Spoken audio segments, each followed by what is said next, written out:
kita bagaimana memilih produk. Teman-teman seperti tadi sudah disampaikan, terutama yang teman-teman di Twitter untuk melihat ke atas yang sudah di-share oleh coach sehingga bisa mengikuti pemaparan coach dengan melihat materi tersebut. Yang ada di Google Meet mungkin bisa di-share oleh coach sendiri. Waktunya mungkin kita bacakan surat Al-Fatihah.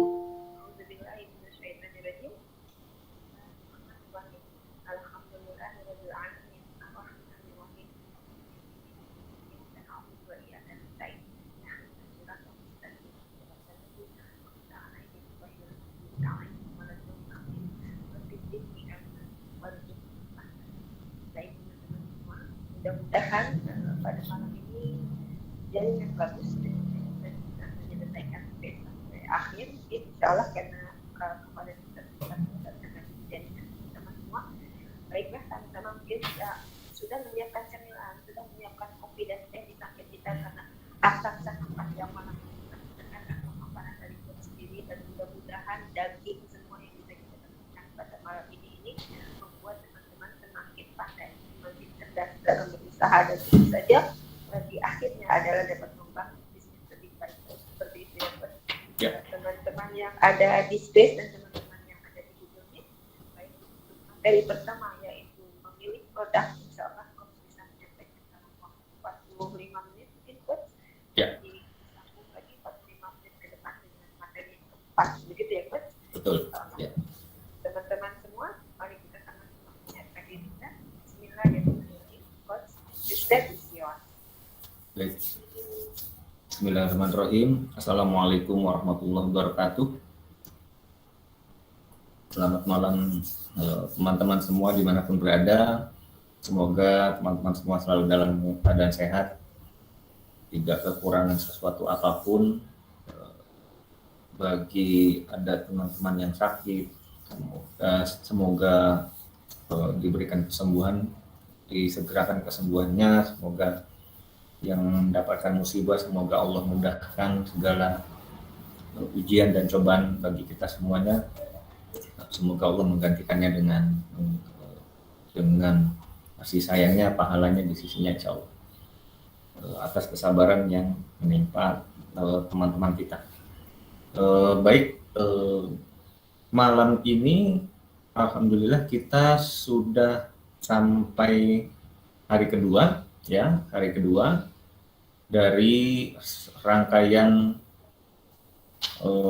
kelas gratis memulai bisnis yang akan kita ikuti total selama 6 hari. Ya, materi ini cukup padat. Ya, saya berusaha menyampaikannya walaupun padat, tapi berusaha selengkap mungkin sehingga mendapatkan gambaran yang utuh, dan lengkap dari teman-teman semua untuk melihat bisnis ini sebagai suatu hal yang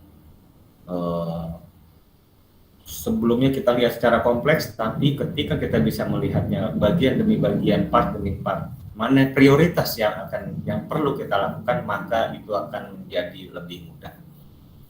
Kalau ada yang mengikuti tweet saya tadi, saya mencuitkan sebuah kalimat, apa bedanya pengusaha atau entrepreneur dengan pekerja atau employee. Nah, itu bisa dilihat bahwa betapa rumitnya ya kegiatan seorang pebisnis. Dia berhubungan dengan banyak sekali pihak, sementara karyawan hubungannya cuma satu. Ya, berhubungannya cuma satu, yaitu siapa? Pada si pengusaha itu sendiri. Memang pekerja ada berhubungan dengan pemerintah, dengan masyarakat, tetapi itu tidak berhubungan langsung dengan pekerjaannya. Kalau pengusaha, hubungannya dengan pekerjaannya, dengan penghasilan si pengusaha ini atau entrepreneur, itu semua pihak yang mengelilinginya. Ya, bisa dilihat di tweet saya. Oke, itu berhubungan dengan materi malam ini tentu saja di slide yang berikutnya ini. Nah, ini bedanya zona profesional dan zona entrepreneur. Hari ini kita masuk ke we are here, yaitu ide, produk, atau jasa. Yaitu di dalam sub bagian lah, yaitu di dalam bagian memilih produk. Oke. Hubungannya apa dengan materi kemarin? Ketika kita sudah jelas siapa pembeli kita, maka kemudian kita kalau kemarin adalah fundamental bisnis ditentukan oleh faktor memilih siapa yang akan menjadi target dari produk dan bisnis kita. Oke, itu yang pertama. Yang kedua adalah memilih produk. Memenuhi produk atau jasa yang dibutuhkan atau diinginkan oleh pembeli tersebut, ini adalah menjadi tahap yang berikutnya. Sebenarnya ya bagi yang sudah memilih produk, yang sudah memiliki produk, yang sudah menentukan bahwa ini produk saya, ini yang saya tetapkan sebagai produk yang saya jual, itu bisa juga memulai dengan seperti itu, kemudian memperbaiki profil pembelinya. Jadi setelah di tangga yang kedua ini, kemudian dia beralih lagi ke tangga yang di bawahnya lagi untuk memperkuat fondasinya, yaitu membuat profil pembeli yang jelas dan akurat. Ya, teman-teman sekalian, perlu saya garis bawahi di sini, pentingnya kita mengetahui secara detail siapa pembeli kita. Itu sangat relevan dengan kondisi, bukan dengan kondisi ya, dengan bagaimana perkembangan dunia marketing hari ini. Contoh, ya kalau teman-teman mau beriklan di Facebook, ya teman-teman mau beriklan di Facebook, ya cara beriklan di Facebook itu beda dengan cara beriklan di Google. Ya kalau Google berdasarkan SEO, Search Engine Optimization. Jadi siapa yang berhasil membuat sebuah program di aset digitalnya, apa aset digital ini adalah website lah katakanlah. Dari website ini, bagaimana website ini mudah ditemukan oleh orang-orang yang mencari dengan sebuah kata kunci atau keyword. Misalnya saya mau makan ayam rumah saya di Kota Bekasi misalnya.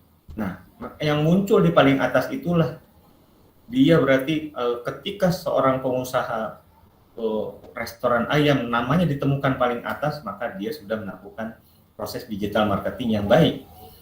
Sementara Facebook tidak begitu. Kalau Facebook adalah hubungannya dengan materi kita kemarin. Ketika kita mengetahui profil pembeli kita, umurnya berapa, dia pria atau wanita, tinggalnya di mana, kemudian apa perilaku mereka, apa perilaku belanja mereka secara detail, itulah data detail yang akan dimasukkan ke dalam algoritma dari Facebook. Ya, jadi jangan remehkan materi yang kemarin, bagaimana kita punya profil pembeli yang sangat akurat, yang sangat detail.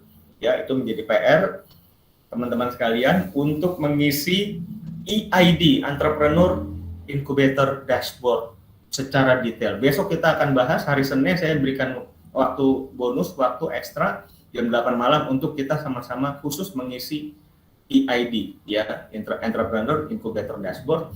Teman-teman yang belum login, yang belum register, segera register, ya, segera register tentu di luar sesi malam ini supaya kita bisa lebih fokus belajar. Tapi intinya adalah bagaimana kita mengisi EID ini menjadi penting dalam proses pembelajaran kali ini. Baik, memilih pembeli dan memilih produk, dua kombinasi ini, pembeli dan produk, ya, ketika kita memiliki kombinasi yang tepat, ya, ibaratnya sebuah brankas ini apa ya, sebuah peti, ya, peti brankas ini yang di luarnya ada kunci kombinasi, bentuknya adalah bentuknya sebagai piringan besi yang kita putar-putar angkanya itu kanan kiri. Nah, itu kombinasi brankas itu ibaratnya adalah kita kombinasi yang tepat antara produk dan pembeli, itu adalah yang disebut sebagai peluang. Ya, peluang terbaik adalah ketika kombinasi antara produk dan pembeli itu sudah tepat. Pembeli maunya lingkaran, ya, kalau kita kemarin masih belajar, pembeli maunya lingkaran, kita sediakan lingkaran. Atau pembeli maunya lingkaran, kita punyanya bintang, kita pengaruhi. Yang benar itu bintang loh, bukan lingkaran. Nah, itu yang disebut edukasi, demo, dan testimoni. Nah, itu silakan ikut materi yang kemarin. Ini sangat berhubungan dengan materi ini, berkelanjutan, saling berkaitan, sampai hari terakhir semua materinya konsisten berkaitan, bukan materi yang terlepas-lepas.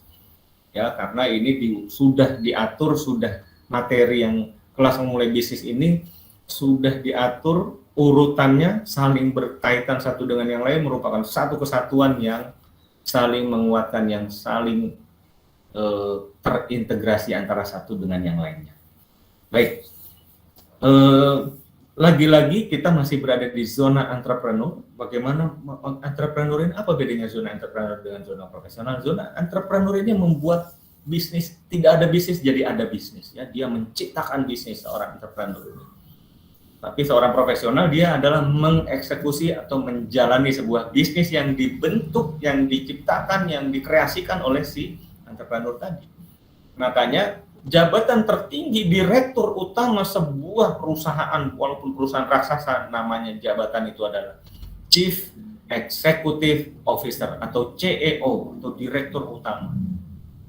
Chief Executive Officer, dia adalah ketuanya. Chief itu ketua, eksekutif itu mengeksekusi, pelaksana. Officer itu petugas, pelaksana, ketua, petugas pelaksana. Jadi CEO itu, direktur utama itu melaksanakan. Kalau istilah direktur dalam bahasa Indonesia, direktur, dewan direksi. Direktur yang memberikan direction, memberikan arah. Ya, organisasi ini artinya adalah perusahaan atau enterprise, memberikan arah, direction. Untuk apa? Mencapai tujuan yang ditetapkan oleh para pemegang saham, komisaris, dan lain-lain. Itulah bedanya zona entrepreneur dengan zona profesional. Ya, hari ini kita sudah mencapai tangga yang kedua. Ya, tangga yang pertama adalah memilih pembeli, tangga kedua adalah memilih produk. Jadi itu gambar besarnya, gambar utamanya. Kenapa saya selalu tekankan ini di awal? Supaya kita memiliki gambar besar, gambar utuh. Ini teman-teman hafal, ya, dengan menghafal ini itu sangat ketika kita jiwai ini, bisnis kita itu selalu dalam kontrol, ya, kita selalu dalam kontrol kita.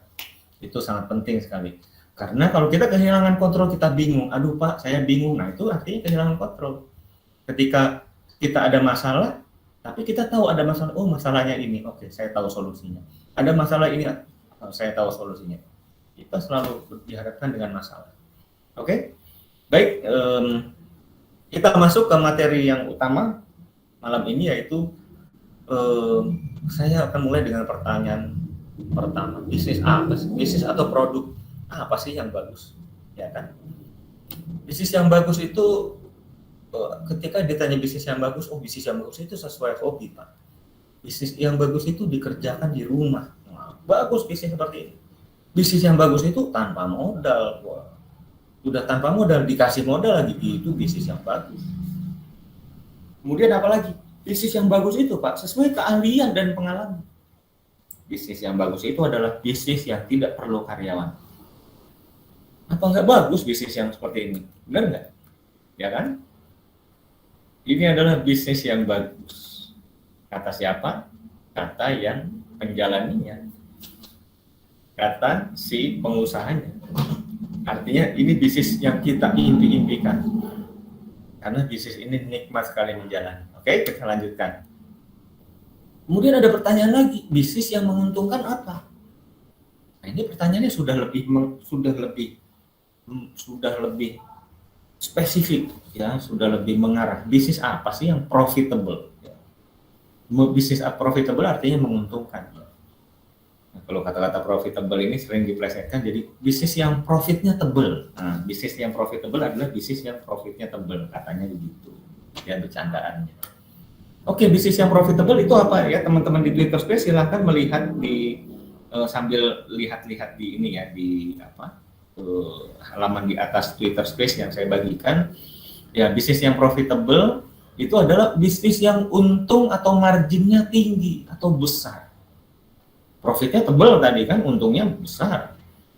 Bisnis yang profitable itu yang unik Pak, dia harus unik, harus berbeda sehingga dia pasti menguntungkan karena unik ini harganya jadi gelap. Oh, harganya gelap artinya karena dia unik, dia tidak bisa disamakan dengan yang lain sehingga harganya itu bisa lebih mahal tapi orang mau beli, katanya begitu. Ada lagi istilahnya, bisnis yang profitable adalah bisnis yang blue ocean. Wah, ini makin canggih. Blue Ocean Strategy sempat terkenal di tahun 2010-an. Bisnis profit Blue Ocean itu di lautan biru artinya atau samudra biru, bisnis yang tidak ada pesaingnya. Oke. Kemudian bisnis yang profitable apa? Bagaimana supaya bisnis yang profitnya besar? Kalau pertama tadi pertanyaannya bisnis yang bagus. Sekarang ada pertanyaan baru lagi. Bisnis yang profitnya besar, profitnya. Ini kayaknya pertanyaan yang kedua lebih menarik, lebih menjurus ini ya, lebih spesifik, lebih konkret.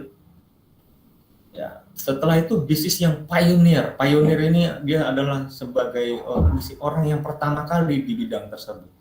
Pioneer ini istilahnya perintis. Nah, dia yang merintis pertama kali. Dia tidak mengikuti siapa-siapa. Saya adalah yang mengkreasikan ini pertama kali. Saya bukan pengekor, saya bukan ikut-ikut orang. Ini adalah hal yang baru yang saya ciptakan. Nah, bisa jadi seperti itu. Yang terakhir adalah bisnis yang profitable itu harus yang high quality, Pak. Kualitas tinggi. Oh ya. Dengan kualitas tinggi berarti kita bisa lebih memperbesar profit.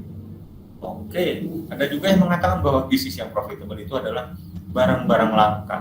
Sehingga karena barang langka harganya gelap, maka profitnya besar sekali. Modalnya kecil, belinya murah, jualnya mahal.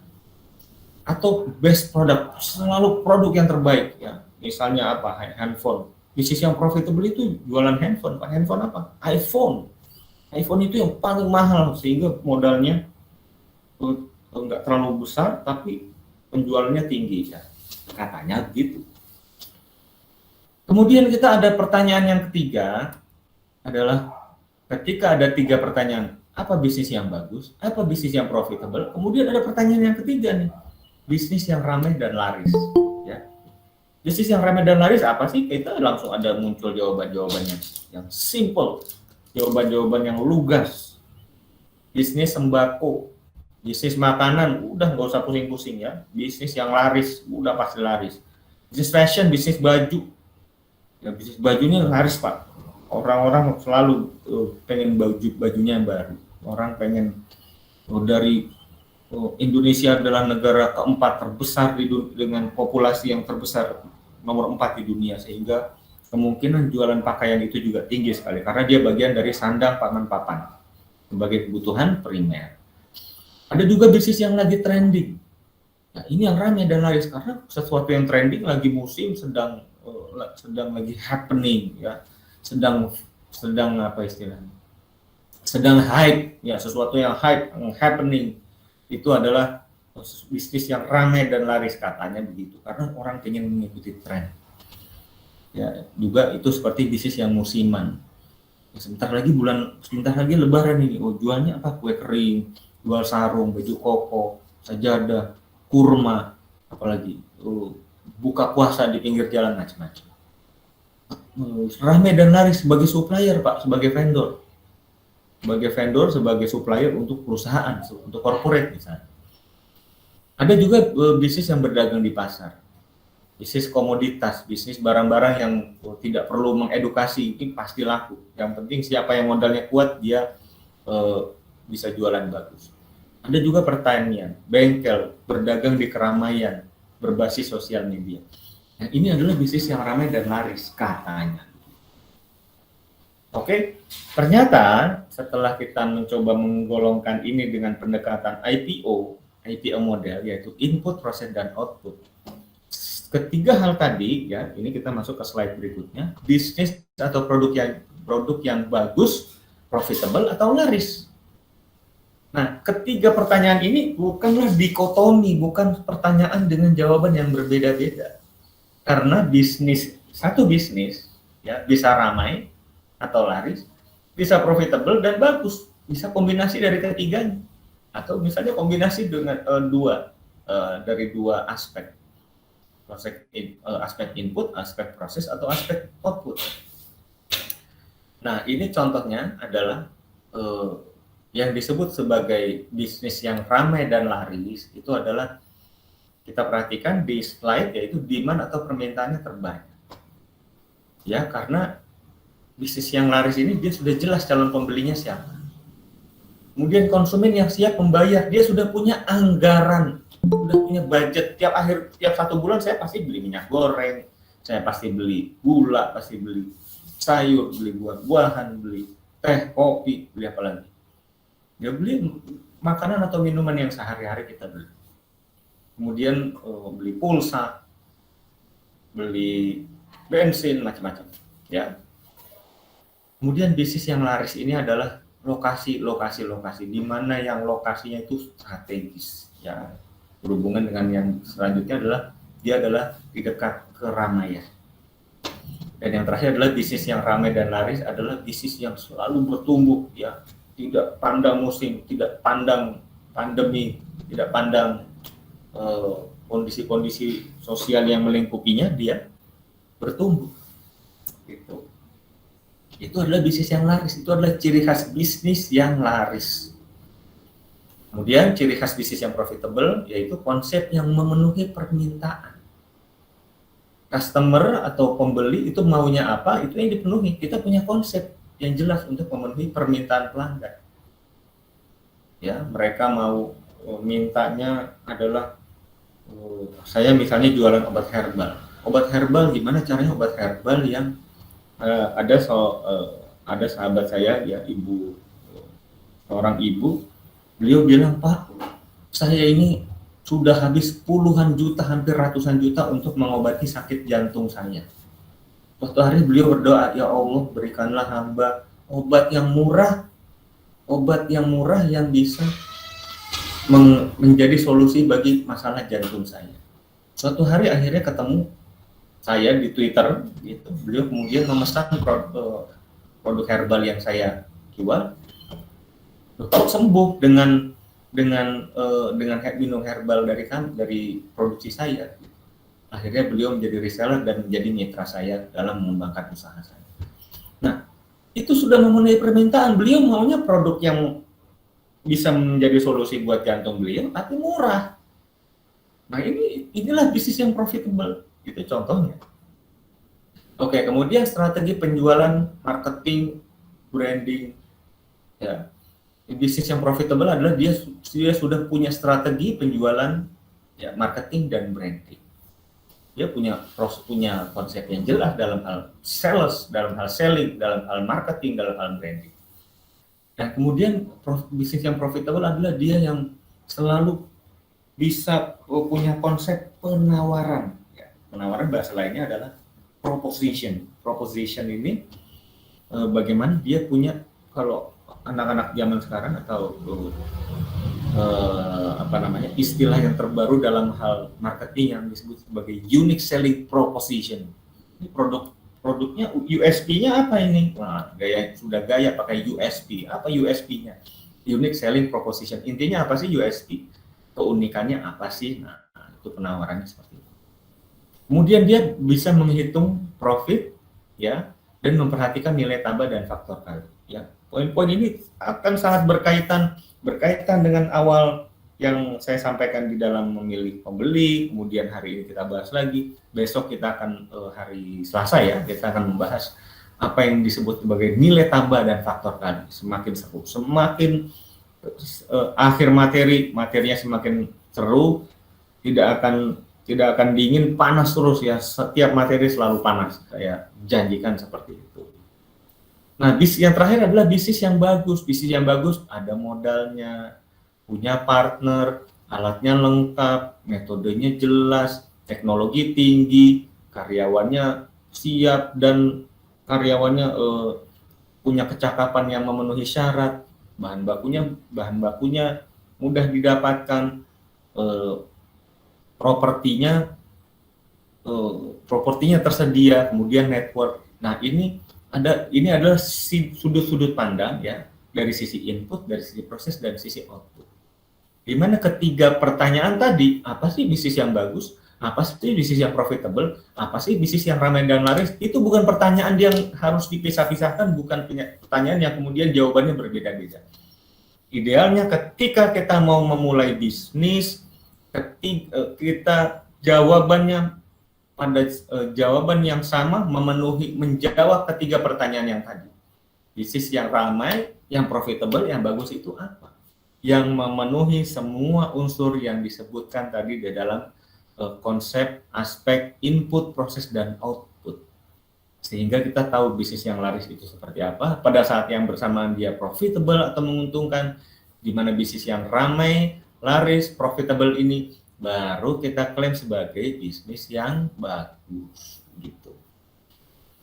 Jadi bukan tidak selalu harus buat pertanyaan itu kita dikotomikan, kita jadikan sebagai kontroversi, perdebatan. Tidak. Kalau semuanya bisa sinkron, kenapa tidak? Kalau semuanya bisa terpenuhi dengan satu jawaban yang sama, itulah yang terbaik, gitu ya. Baik, ini sebuah contoh misalnya. Kita punya konsep warung bakso. Bisnis yang laris itu apa sih? Udahlah jualan bakso aja deh, nggak usah pusing-pusing.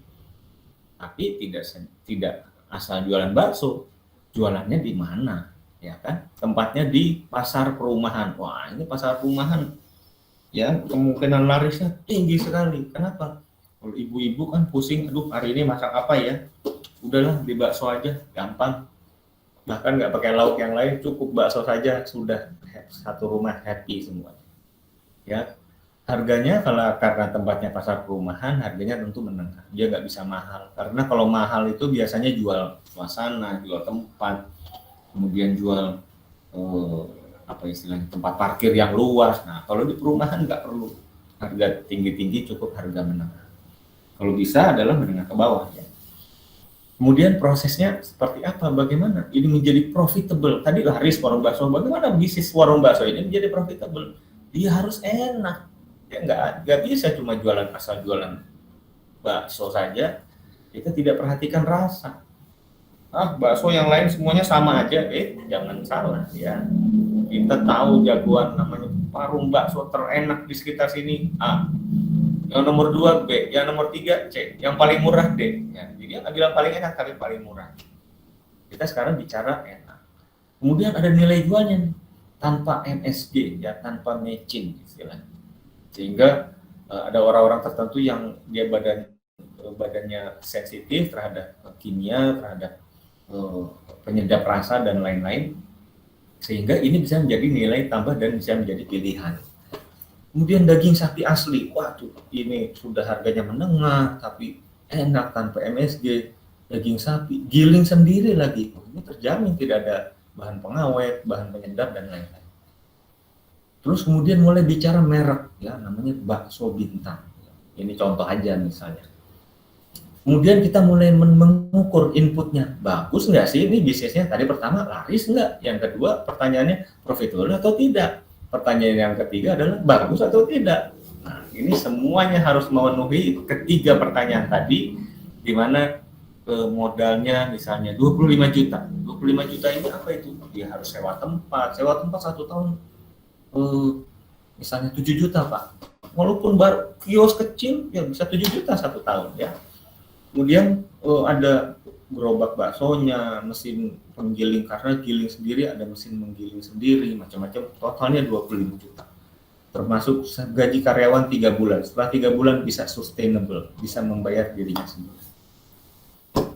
Baik, yang berikutnya adalah partnership. Wah, saya harus punya partner, harus punya mitra. Mitra apa? Mitra pemodal, mitra mitra di mana dia yang menguasai resep bakso misalnya begitu. Alatnya apa? Gerobak. Metodenya bagaimana? Tadi konsep bakso yang digiling sendiri. Kemudian sudah punya karyawan 4 orang. Kenapa? Wah, ini sekali launching pasti langsung ramai misalnya begitu. Bahan bakunya seperti apa, propertinya apa, networknya apa. Ini harus diisi semuanya. Ketika kita mulai mencoba menilai apakah sebuah bisnis itu akan laris, akan profitable, akan menguntungkan, apakah akan bagus. Ya. Di mana definisi bagus atau tidak itu adalah hal yang subjektif. Ya, menurut kita bagus. Ya, karena kenapa yang bagus itu adalah yang enak menjalaninya, yang mudah. Bisnis yang bagus adalah yang mudah, yang kita senang menjalankannya. Oke. Jadi inti dari bisnis yang ramai dan laris, dia harus hasil yang sudah terbukti. Oke, didefinisikan ramai dan laris. Bagaimana Pak? Bagaimana saya tahu sebuah bisnis itu ramai atau laris? Ya harus Cari aja buktinya di sekitar kita, mana warung yang ramai, mana toko yang ramai, mana jasa yang banyak pembelinya, itulah yang ramai dan laris, simple. Kemudian bagaimana kelihatan sepertinya dia bisnis yang profitable, dia punya konsep, punya kreativitas, dan punya inovasi. Inovasinya dua hal, meningkatkan nilai tambah dan meningkatkan faktor kali. Ya, besok kita belajar nilai tambah dan faktor kali. Terakhir, sesuatu yang bisnis yang bagus itu apa sih? Terkait dengan modal ya, tadi yang saya bilang sesuai dengan subjektif ya, subjektif si pelakunya. Kemudian sesuai dengan selera pelaku bisnis tersebut. Itulah yang membuat kombinasi yang kita mengatakan bahwa bisnis itu ramai, profitable atau menguntungkan, yang terakhir adalah yang bagus. Oke. Materi pertama sudah selesai, Kak Dila. Apakah kita langsung berlanjut ke materi yang kedua? Saya persilakan. Oke. Baik, Coach.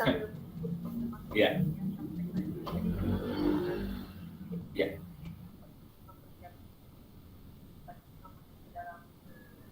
Ya.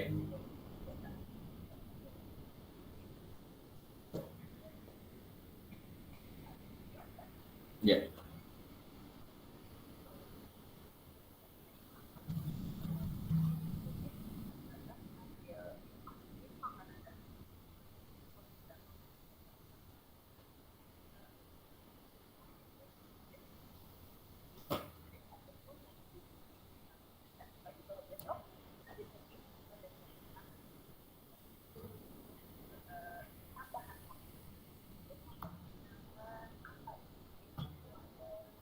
Entrepreneur.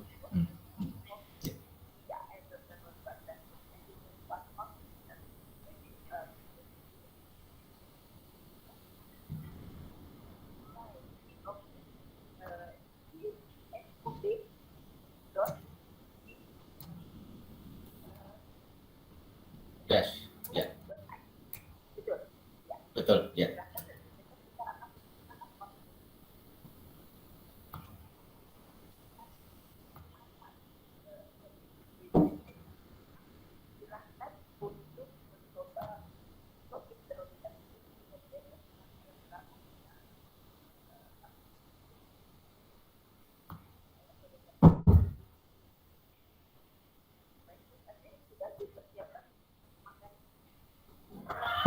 Baik, begini mungkin ya, karena waktunya masih banyak ya, saya coba mengasah kembali materi yang sebelumnya supaya teman-teman supaya mungkin teman-teman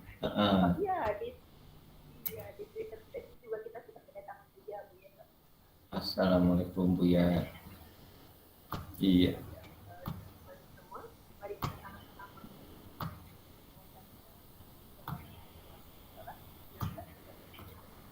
Baik, ya. Jadi saya kembali kepada materi yang tadi bahwa dalam hal ya kita lihat secara utuh di sini ya. Oke. Nah, dari yang pertama ini, jadi hal inilah yang ini menjadi wacana ya, menjadi wacana saya menjadi dosen di Prasetya Mulia sejak 2011 sampai 2016. Saya 5 tahun mengajar di sana, kemudian saya berkecimpung dalam beberapa komunitas bisnis yang cukup nasional, yang level nasional, artinya dia punya cukup cabang banyak di seluruh Nusantara, tersebar di seluruh Indonesia. Itu saat di awal-awal tahun 2010 mereka banyak seminar, banyak para pemateri bisnis yang mengatakan bahwa bagaimana caranya memulai bisnis. Cara memulai bisnis adalah dari hobi dan dari keahlian. Coba perhatikan di sini ya, sesuai keahlian dan hobi. Oke. hobi dan keahlian, dan kemudian dia anggap ini adalah bisnis yang bagus. Ya. Sekarang pertanyaannya, hobi itu hobinya siapa? Hobinya penjual. Keahlian siapa? Keahlian penjual. Pengalamannya siapa? Pengalamannya penjual. Artinya itu bisnis yang bagus itu dia hanya ukur secara subjektif di dalam dunianya si penjual sendirian, satu orang. Ya. Jadi di dunia pendidikan kita mengajarkan supaya kita menjadi pekerja di dalam industri. Industri itu apa? Perusahaan tentunya. Di dalam bisnis tentunya. Dunia pendidikan mengajarkan kita untuk menjadi para ahli sebagai seorang ahli yang bekerja sendirian. Apa buktinya Pak? Kita di kantor kan kerjanya teamwork, Pak. Betul. Sekarang saya tanya, kalian kerja di kantor teamwork, mendapat gajinya gaji teamwork atau gaji pribadi? Gaji pribadi sih, Pak. Itulah yang disebut definisi sebagai kerja sendirian. Bener nggak? Ada nggak yang kerja di kantor dibayar dengan bayaran kelompok? Ada, namanya konsultan. Dia bukan karyawan. Konsultan bekerja dalam sebuah perusahaan, kami kontrak ya 1 tahun konsultan apa misalnya, konsultan keuangan, kami merapihkan sistem pencatatan keuangan perusahaan dari sistem digital, sistem IT dan lain-lain. Kami bekerja 1 tahun, dibayar berdasarkan kontrak tanda tangan, dibayar setiap bulan berdasarkan progres, berdasarkan laporan dan lain-lain. Itu namanya konsultan. Perusahaan konsultan yang menerima itu bukan menerima gaji namanya, itu terima yang disebut sebagai bayaran transaksi, hasil transaksi dari kontrak yang sudah ditandatangani. Nah, itulah yang membedakan antara karyawan dan pengusaha. Karena kita sudah terbiasa karyawan ini bekerja sendirian, selalu yang diukur adalah keahlian, pengalaman, hobi, apalagi yang namanya ini yang paling luar biasa ini istilahnya, bekerja berdasarkan passion, ya, PASSION, passion. Passion itu apa? Passion itu ya lebih kurang artinya sesuai dengan kegemaran, sesuai dengan hobi. Ya, ada seorang pakar, ada motivator dari Singapura ya. Hobi saya adalah sekarang hari ini jadi trending topik di Twitter itu namanya Gundam. Gundam itu kan robot ya, robot-robotan cerita film kartun Jepang itu. Ada robot yang harganya sampai jutaan. Ya. Ada seorang pengusaha Singapura ini hobinya main robot-robot itu. Dia bilang, hobi saya ini main robot-robotan seperti ini, ditaruh di kamarnya, dipandang, wah dia menikmati, dielap, di apa, ada yang hobinya seperti itu. Saya bilang, bagaimana mungkin hobi saya ini main robot-robotan ini dijadikan bisnis itu? Itu suatu hal yang tidak masuk akal. Nah, kemudian suatu hari Anda bisa cek, teman-teman bisa cek Tungdesem Waringin. Tungdesem Waringin ya salah seorang pakar dunia entrepreneurship, pakar bisnis ya. Beliau juga mengatakan, kalau menurut saya ya, kata Pak Tung, menurut saya bisnis itu bukan dari passion, bukan dari hobi dan kegemaran. Karena itu yang selalu dianggap bagus itu adalah sesuai dengan hobi, kegemaran saya, sesuatu yang bisa saya enjoy, nikmati, sesuatu hal yang saya bisa ketika mengerjakannya saya mendapatkan kebahagiaan. Itu sesuatu hal yang subjektif, dia di dalam dunianya dia sendiri saja. Padahal bisnis itu terkait dengan konsumen. Bisnis itu kita berbisnis, yang ngasih uang kita itu namanya pembeli. Pembeli itu ngasih uang, dia punya alasan. Kenapa saya bayar produk ini? Kenapa saya mau berbisnis dengan Anda? Mengapa saya mau mengorbankan uang saya?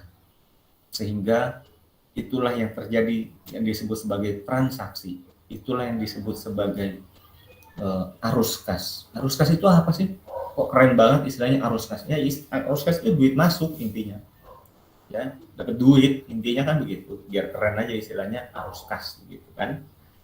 Nah, jadi Bisnis itu cara berpikirnya adalah dari duit masuk dulu. Itulah output. Itulah bisnis yang ramai dan laris dulu. Cara berpikirnya. Ya. Bisnis kita memulai bisnis. Kenapa ini harus menjadi prioritas? Karena ya pertanyaan ya, kenapa harus output yang jadi prioritas, Pak? Kenapa kita harus fokus kepada bisnis yang ramai dan laris dulu? Alih-alih kita punya mengikuti hobi. Ya kan boleh dong, terserah saya dong. Betul, terserah. Tetapi tidak semua orang punya modal berlebih. Tidak semua orang punya waktu yang unlimited. Kalau kita punya modal 1 miliar, Pak, saya 100 juta gagal, nggak apa-apa, masih ada 900 juta. 200 juta gagal, nggak apa-apa, masih ada 700 juta. Kalau begitu, fine, silakan. Ya. Tapi dengan tidak kita semua beruntung punya punya opportunity, punya fasilitas seperti hal tersebut. Ada yang punya, Pak, modal saya ini cuma 10 juta, 10 jutanya ini loh, Pak.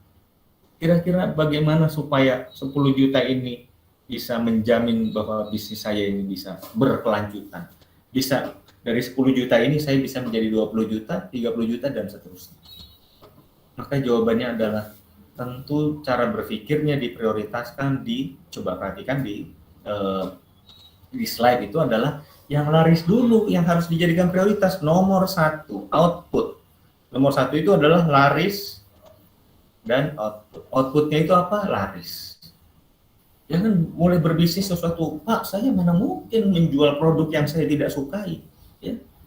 Saya punya teman, laki-laki tulen, ganteng, normal, tapi bisnisnya apa? Sepatu wanita.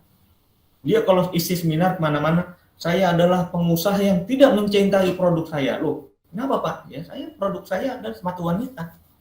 Saya tidak, bagaimana mungkin saya mencintai dalam hal mencintai dia memakainya, tidak mungkin. Tapi saya cinta bisnis saya cinta bagaimana produk saya terjual dan lain-lain. Kalau dibilang saya mencintai, ya gimana ya? Tidak mungkin, kata dia. Karena dia laki-laki normal, dia pakai sepatu laki-laki, berdandan seperti laki-laki, ya seperti laki-laki yang normal yang lain. Saya tidak mungkin mencintai produk saya. Ini bukan, bahkan dia bilang, ini bukan passion saya. Passion saya adalah dapat duit. Ya, passion saya adalah bisnis saya tumbuh. Passion saya adalah omset. Passion saya adalah profit. Passion saya adalah aset meningkat. Passion saya adalah cash flow. Itu passion. Sehingga dia tidak sibuk memikirkan, wah, selera saya adalah begini. Selera itu nomor 3. Nomor 1 adalah laris. Ya, yang kedua setelah laris apa? Profitable, menguntungkan. Setelah laris, banyak bisnis yang laris tapi profitnya kecil. Terus gimana dong, Pak? Apakah saya ganti? Belum tentu. Bisa jadi kita perlu yang disebut sebagai konsep, ya, strategi, kemudian inovasi. Coba yang inovatif di sini. Ya. Berarti secara proses kita harus menginovasi sesuatu hal yang tadinya profitnya kecil, sekarang menjadi profitnya besar karena dia melakukan inovasi. Gitu. Nah, jadi itu adalah kesimpulan dari materi tentang bagaimana kita punya perspektif terhadap bisnis yang bagus, profitable, dan ramai. Ternyata harus dibalik cara membacanya, 1, 2, 3-nya. Satunya dari output yang paling kanan, nomor 2 yang di tengah, nomor 3 yang sebelah kiri. Baik, mungkin itu tambahan dari saya, Kak Dila, sebelum kita break ya. Silakan teman-teman yang mau break 5 menit, mau ke kamar mandi, mau bikin kopi, mau ambil cemilan, atau ada pertanyaan sedikit, mungkin saya serahkan kepada Kak Dila. Terima kasih. Baik, ya. Bung Presiden Kopi ikut mampir juga ke dalam tim kita, insya Allah mungkin menjadi manfaat. Sebetulnya gini, sebagai informasi mungkin kepada Bang Ipang, juga kepada sahabat-sahabat semua, Periksa Startup Biz ini kita laksanakan pada setiap bulannya, insya Allah dalam 1 kali 1 bulan, untuk membantu teman-teman bagaimana memperkenalkan bagaimana sih cara membangun bisnis yang baik, ataupun bagaimana kita ingin mengembangkan bisnis kita. Begitu, Bang Ipang. Jadi insya Allah bahwa Frequent Startup Week ini kami laksanakan setiap bulan, di mana kita ini adalah batch ketiga. Kita sudah melaksanakan batch ke-1 dan batch kedua. Untuk gelombang pertama kita laksanakan di bulan November, untuk yang kedua di bulan Desember. Pada bulan Januari memang kita memang mengistirahatkan karena sedang memperkuat lagi, mungkin sedang menggodok dan menggoreng, mengukur kurikulumnya dengan segala sesuatu, sehingga pada hari ini, hari kedua kita memulai pada gelombang ketiga gitu Bang. Dan teman-teman sahabat-sahabat semua, kabar gembiranya adalah pada gelombang ketiga ini, saya runtuh coach. Masya Allah. Saya gabung kembali, mungkin nanti di space teman-teman, mungkin coach saya minta bantuan untuk di relay ke space suara saya, insya Allah teman-teman di space bisa mendengar suara saya melalui coach Aswin mungkin, insya Allah. Assalamualaikum coach, dengar suara saya coach? Ya, jadi Ya, maaf. teman-teman di space mungkin tolong di relay coach, kebetulan saya agak sedikit ini coach di space-nya. Kagila, maaf. Saya. Ya coach. Ini sepertinya di Twitter Space ada diskusi, jadi kita harus lanjutkan kelas ya. Jadi mungkin sementara kita harus segera karena terjadi diskusi. Kebetulan gitu. Tadi menunggu waktu coach, coach 5 menit, mungkin saya mengisi dengan diskusi. Teman-teman di space mungkin tolong disampaikan coach bahwa saya keluar dulu dari space. Teman-teman di Google Meet, mari kita sama-sama kembali, mungkin karena coach sudah siap. Sambil menunggu tadi saya berbicara dengan teman-teman, mohon maaf mengisi waktunya. Silakan coach, the stage is yours. Kita lanjutkan kepada pemaparan yang kedua. Nanti kalau saya masuk tolong diituin lagi coach yang di stage.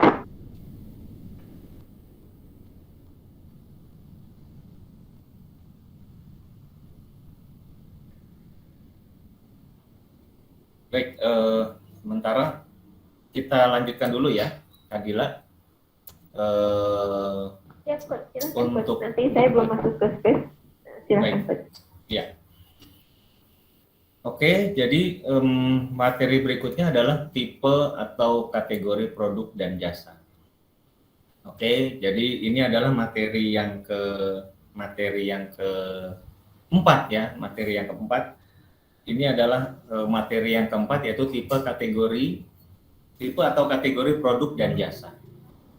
Di mana ini adalah merupakan bagian dari tangga yang kedua dari pembelajaran kita, yaitu silakan dilihat slide yang berikutnya, yaitu fondasi dan bangunan dalam memulai bisnis atau kurikulum ya.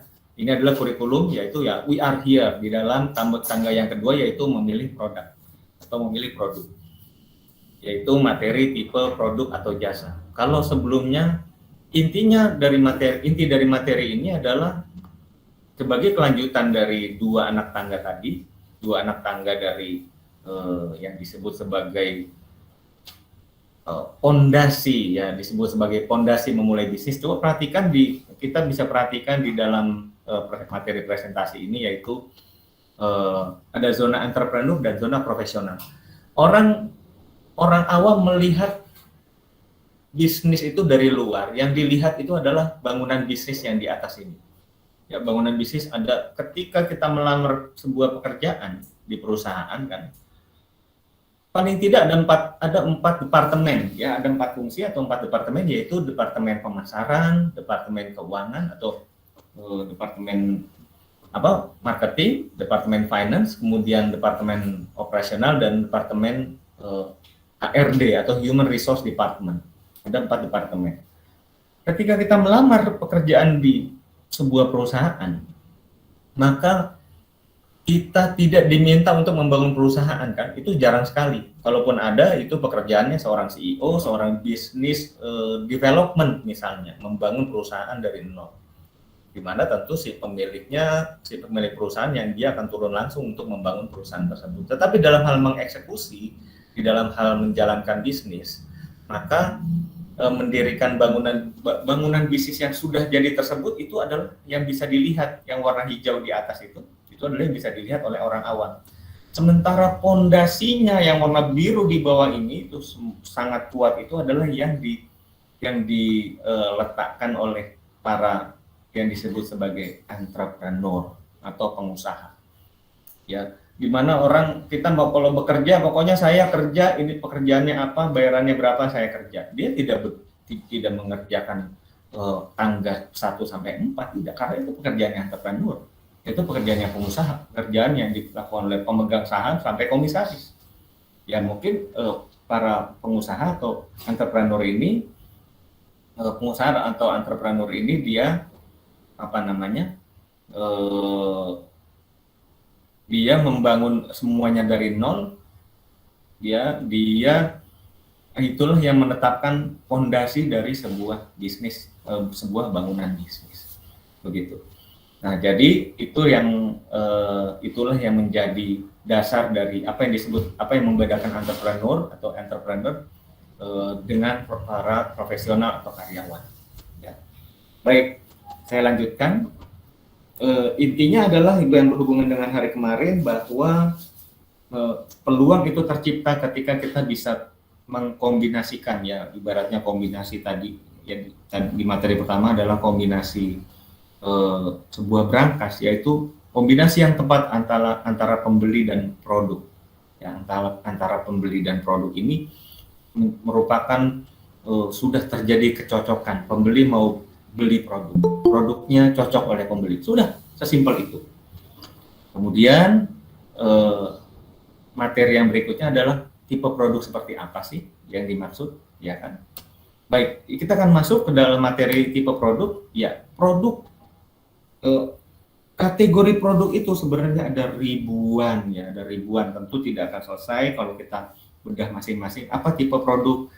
Walaupun begitu, lebih kurang nanti di akhir sesi ini kita akan menginput ya EID lagi, Entrepreneur Incubator Dashboard lagi di dalam platform bisnisku.id, di mana di situ ada pilihan tipe produk kita nanti seperti apa, produk makanan, produk pakaian, produk macam-macam.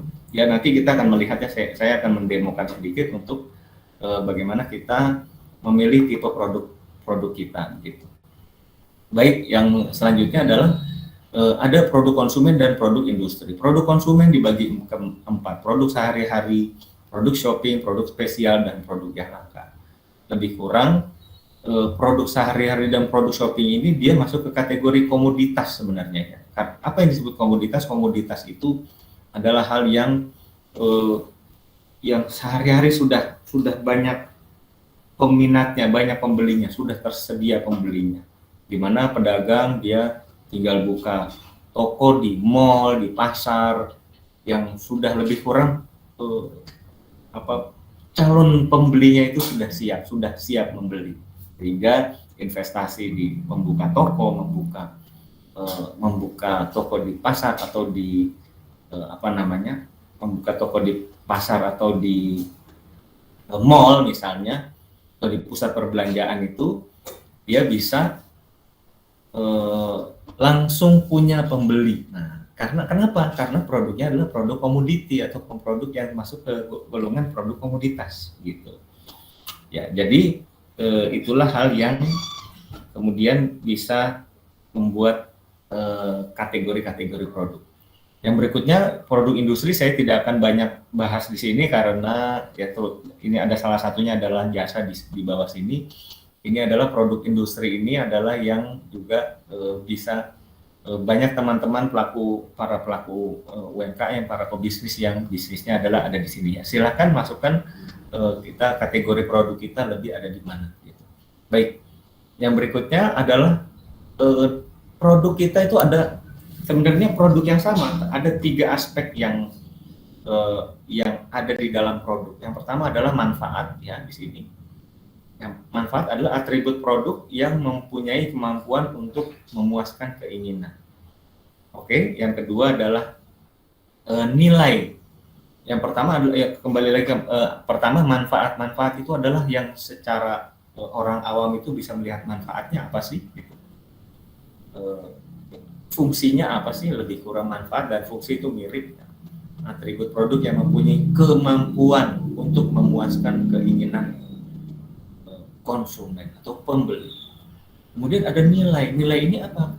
Nilai ini adalah ukuran kuantitatif bobot suatu produk yang dapat ditukarkan dengan produk lain. Maksudnya begini, yang disebut dengan nilai itu adalah di mana nilai itu adalah hal yang bisa membedakan.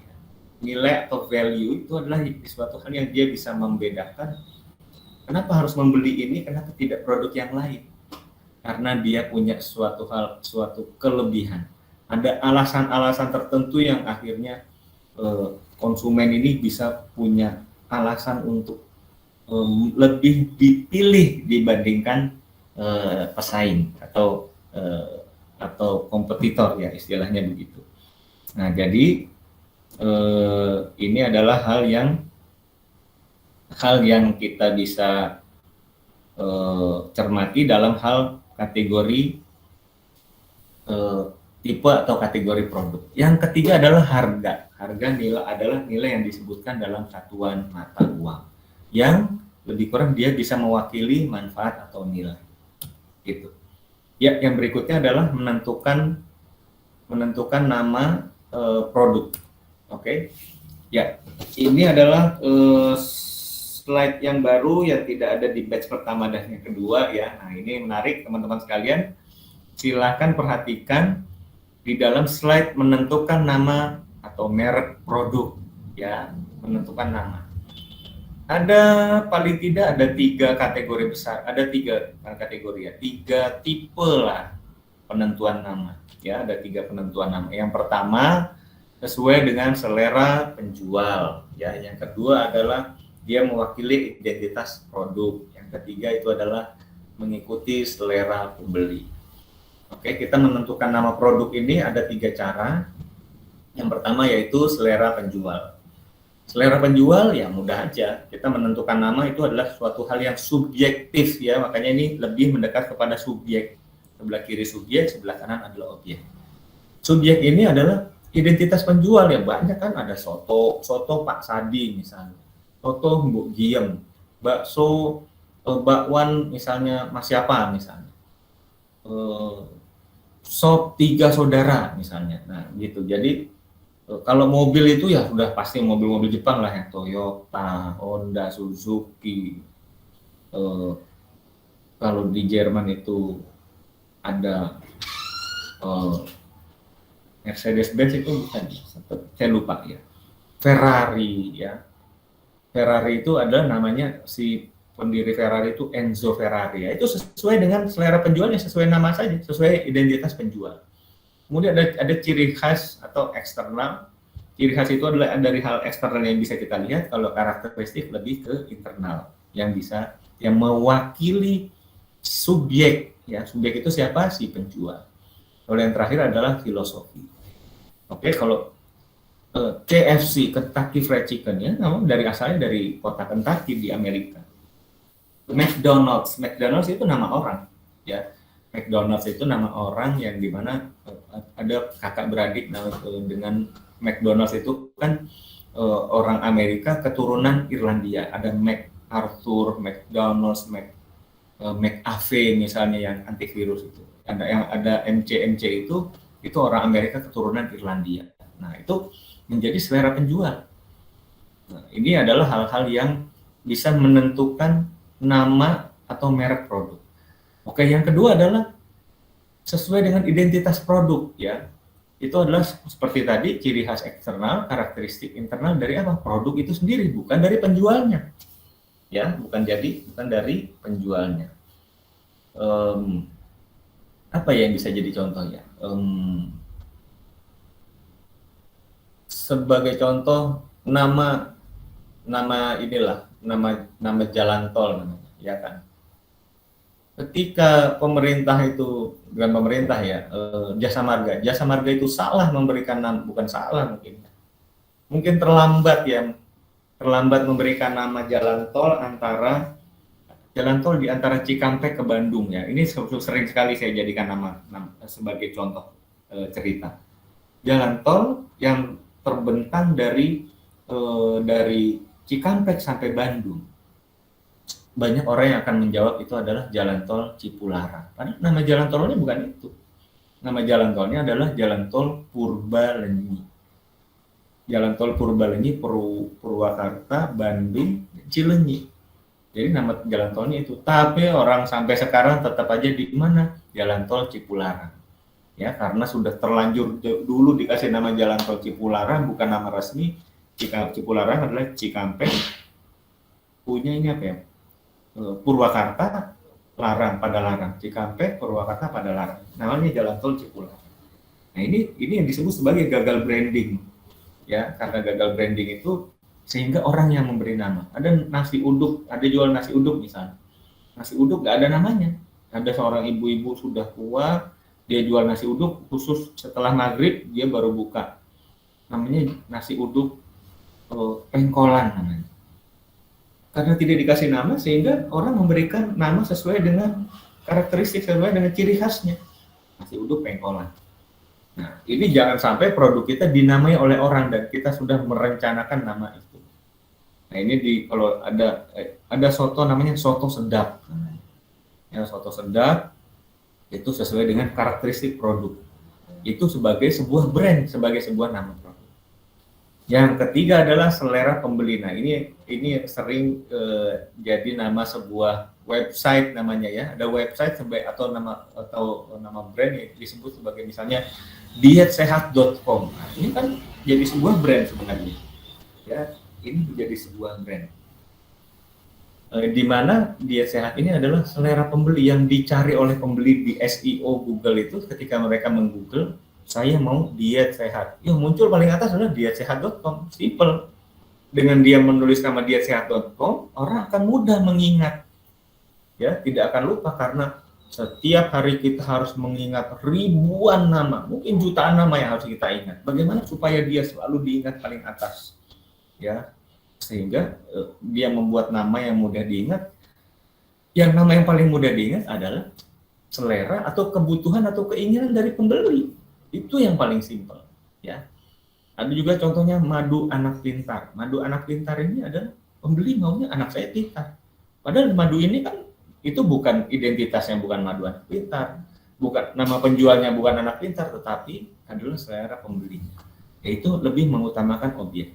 Ya, jadi ini ada 3 pendekatan kita menentukan nama atau merek produk, ya teman-teman.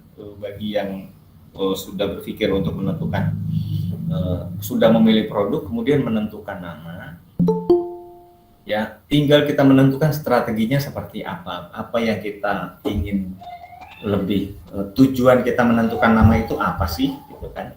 Nah, ini sesuai dengan karakteristik masing-masing produk, ya karakteristik masing-masing produk. Ada yang memang justru produk ini laku yang mewakili nama pembuatnya, bisa jadi, ya ada nama mobil, ada nama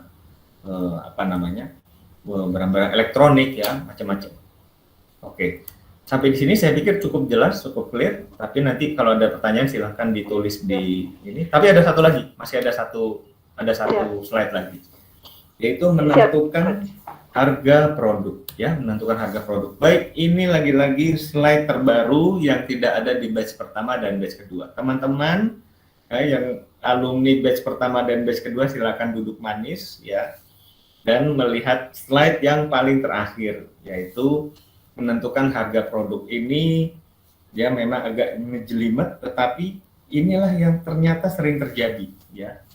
Baik, langkah pertama menentukan nama produk. Seperti materi yang sudah saya sampaikan kemarin tentang STP, segmenting, targeting, dan positioning.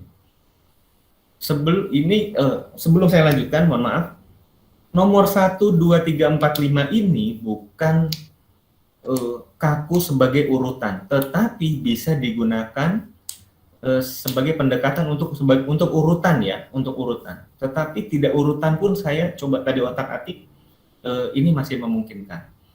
Karena muaranya adalah di nomor 5, artinya 1, 2, 3, 4 itu bisa di otak-atik mana yang lebih dulu, dipersilakan, ya. Ini ilmu sosial, bukan ilmu fisika, ya, yang kita bisa berdebat, bisa tidak setuju, tetapi sehingga ini saya serahkan kepada teman-teman sekalian, kepada para pendengar yang ada di Twitter Space dan teman-teman di Google Meet, mana yang harus kita dahulukan. Tetapi saya merekomendasikan adalah caranya seperti ini. Yang pertama adalah tentu yang harus kita lakukan, ini adalah materi yang pertama kemarin adalah tentukan STP, segmenting, targeting, positioning. Artinya segmen, kita memilih segmen kita siapa. Setelah kita membandingkan ada segmen tua, muda, ya saya suka bilang tua, muda, miskin, kaya yang di kota dan di desa, itu kayak lagu dangdut kan. Nah, jadi kita siapa sih customer kita, Pak? Customer saya adalah muda dan di kota, dia adalah menengah ke bawah misalnya. Nah, ini ada contoh nih, wanita di perkotaan, pekerja menengah ke bawah. Sehingga setelah kita memilih ini sebagai target kita tadi segmen sudah dibedakan, kemudian kita pilih target, kemudian kita positioning kita, memilih posisi kita lebih ke yang spesifik seperti ini. Ini adalah positioning produk kita misalnya. Kemudian setelah kita punya STP, kemudian kita mulai survei harga pada masing-masing industri. Contoh adalah makanan dan minuman dan fashion. Ini contoh ya, contohnya apakah sesuai dengan masing-masing industri ya. Setelah kita menentukan sesuai masing-masing industri, contoh begini, kita menentukan harga jualan kopi misalnya, minum kopi. Saya ada Bang Didit di sini, mungkin beliau jual kopi. Sebenarnya kopi Arabica, kopi dalam bentuk bubuk Arabica itu harganya berapa sih orang jual di Jakarta? Kita ke Indomaret misalnya, ada Excelso, ada ini, ada itu, kopi Arabica ini, kopi Arabica itu, oh harganya sekian. Oh, di dalam industri kopi bubuk Arabica, harga yang termahal adalah misalnya satu saset itu, kita pakai saset ya, pakai saset sekali minum itu harganya sekali minum itu adalah yang paling mahal di minimarket adalah 7.500 misalnya. Yang termurah adalah Rp1.000. Nah, kita tinggal mau masuk yang mana? Di dalam industri yang spesifik tadi adalah misalnya kopi, bubuk, saset, Arabica. Ya, kita harus membandingkannya hanya di dalam kategori spesifik itu saja. Kemudian kita survei harga pada masing-masing industri, kategori produk dan segmen.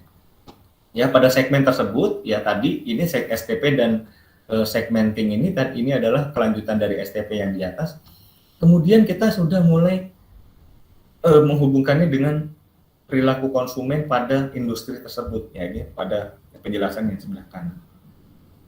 Nah, pada akhirnya setelah kita menentukan harga di industri tadi, kayaknya karena menengah ke bawah, maka tadi antara paling bawah 1.000, paling mahal 7.000. Kita tentukan misalnya, saya karena menengah ke bawah, yang saya tentukan bukan persis di tengah-tengah, maka di 25%-nya di antara 1 dan 7.000. Contohnya misalnya di harga 3.000 misalnya.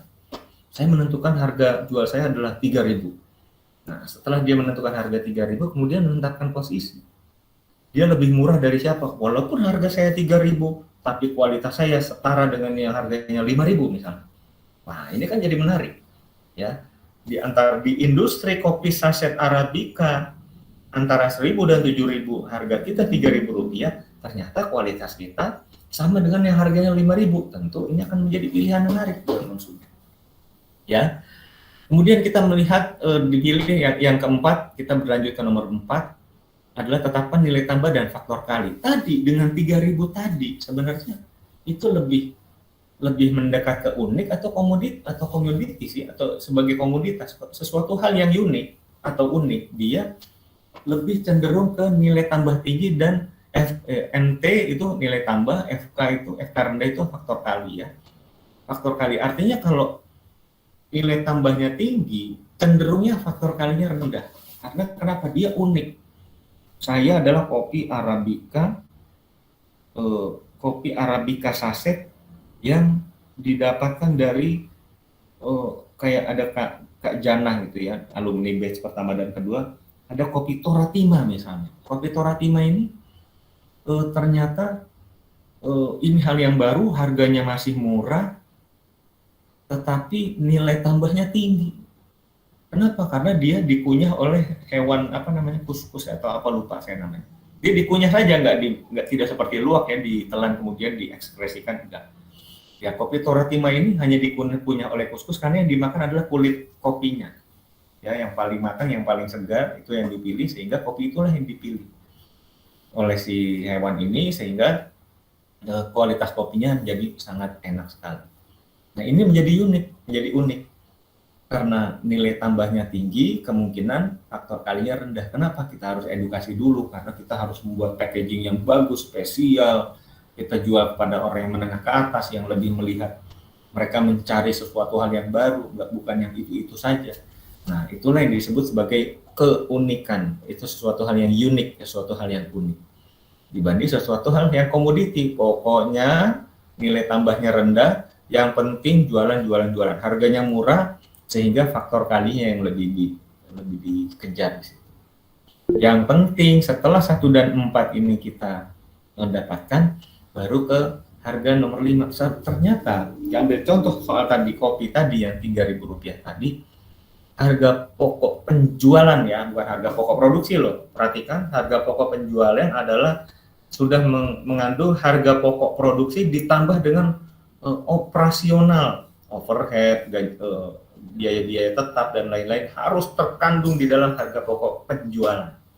Ya, harga pokok penjualan ini adalah harga pokok di mana untuk menghasilkan satu produk ini. Ternyata setelah dihitung harga pokok penjualan per produk adalah 1.500 misalnya. Setelah kita 1.500, kita hitung profitnya berapa? Dapat profitnya 1.500, 2 kali lipat. Ternyata hal ini menarik. Produk yang modalnya 1.500 dijual 3.000 dapat untung 2 kali lipat dari HPP, harga pokok penjualan, dan itu masih lebih murah dibandingkan yang harganya 5.000 tadi. Ternyata kita mulai berpikir nih, sayang amat ya, kok ternyata kita dengan harga 3.000 aja sudah dapat untung. Ya, kalau gitu saya naikin dikit deh jadi 3.500. Nah, ini kan kita sudah punya patokan akhirnya. Kita menentukan harga sudah punya patokan. Yang pada akhirnya ketika kita menentukan harga di website, ya harga tertera di packaging, kita menuliskan harga Rp5.000 seperti pesaing kita tadi, tapi dikasih tulisan di bawah sedang promo, jadi 3.500. Artinya produk kita sebenarnya sudah layak dihargai 5.000. Kemudian kita membuat harga promosi Rp3.500, itu masih layak untuk dibeli dan untuk disenangi atau difavoritkan oleh calon pembeli. Nah, ini adalah cara pendekatan menentukan harga produk yang kita bisa terapkan. Jadi yang nomor 1 adalah tadi tentukan STP, yang kedua adalah survei harga di masing-masing industri dan kategori produk dan segmen. Jadi kita nggak menentukan harga yang mengarang-arang, yang turun dari langit. Ya, pokoknya harganya sekian lah Pak. Saya nggak tahu ini dapat untung atau enggak. Nah, itu lebih parah lagi. Asal menentukan harga nggak tahu HPP. HPP itu apa? Makhluk apa HPP ini yang baru pertama kali mendengar. Ya, ikuti sampai akhir materi ini, kita akan belajar apa itu HPP, ya, harga pokok penjualan. Baik, itu mungkin sedikit yang bisa saya sampaikan di dalam materi tipe produk, dan mudah-mudahan ini bisa menambah wawasan kita terhadap bagaimana kita mulai memilih produk, ya. Mohon maaf tadi di awal Twitter Space tadi sempat hilang suaranya, tapi saya coba langsung berbicara tadi karena kita sudah masuk ke harus masuk ke sesi yang selanjutnya. Begitu. Ya, Coach, tapi di Twitter Space saya masih belum jadi co-host, Coach. Oh, gitu? Karena tadi saya kesulitan sekali masuk, ya bolak-balik mentah-mentah terus, Coach. Mohon maaf, izin, Coach. Baik, saya coba undang lagi tadi ya. Kalau ya, mohon maaf teman-teman, agak sedikit jaringan, nggak tahu kenapa ini sudah beberapa hari di rumah ini agak sedikit trouble, Coach. Ya. Ya, halo. Mudah-mudahan. Sebentar. Ya. Gimana? Ini ada di Twitter Space, ada. Bagaimana? Ini kita belum buka sesi. Saya masih dari Kak Dila masih ini. Kak Dila sudah jadi co-host, silakan bicara, buka mic-nya. Saya kembalikan kepada Kak Dila dulu ya. Nggak bisa, Coach. Nggak bisa, Coach, kalau di space. Baik. Mungkin karena saya agak kesulitan sekali walaupun sudah jadi co-host.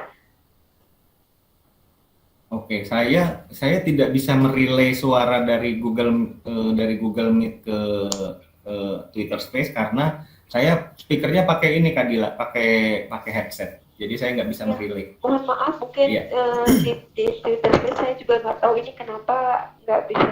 Jadi agak mohon maaf teman-teman mungkin baik. yang di Twitter Space mungkin tolong disampaikan bahwa kita tidak membuka tanya jawab tadi. Iya, Kebetulan kalau Bang tadi mungkin saya angkat karena kebetulan mengisi waktu, tapi selanjutnya di Twitter Space kita tidak bisa memberikan sesi tanya jawab mungkin insya Allah.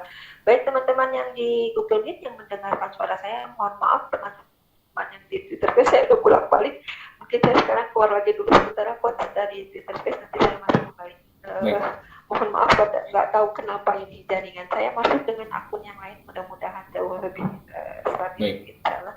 Jadi teman-teman kita masih ada sisa waktu dan silakan menggunakan waktunya untuk memanfaatkan pertanyaan kepada coach mungkin Baik, sebentar saya sampaikan dulu di Twitter Space supaya tidak ada kekosongan suara. Ini apa namanya? Kadila tadi keluar, saya kalau mau masuk lagi saya coba undang atau gimana ini? Kadila. Coba diundang mungkin coach sebaiknya. Undang ya. Coach. Saya juga nggak tahu ini kenapa ini. Mohon maaf teman-teman yang ada di Google Meet agak terganggu dengan kondisi jaringan kita ya mungkin salah.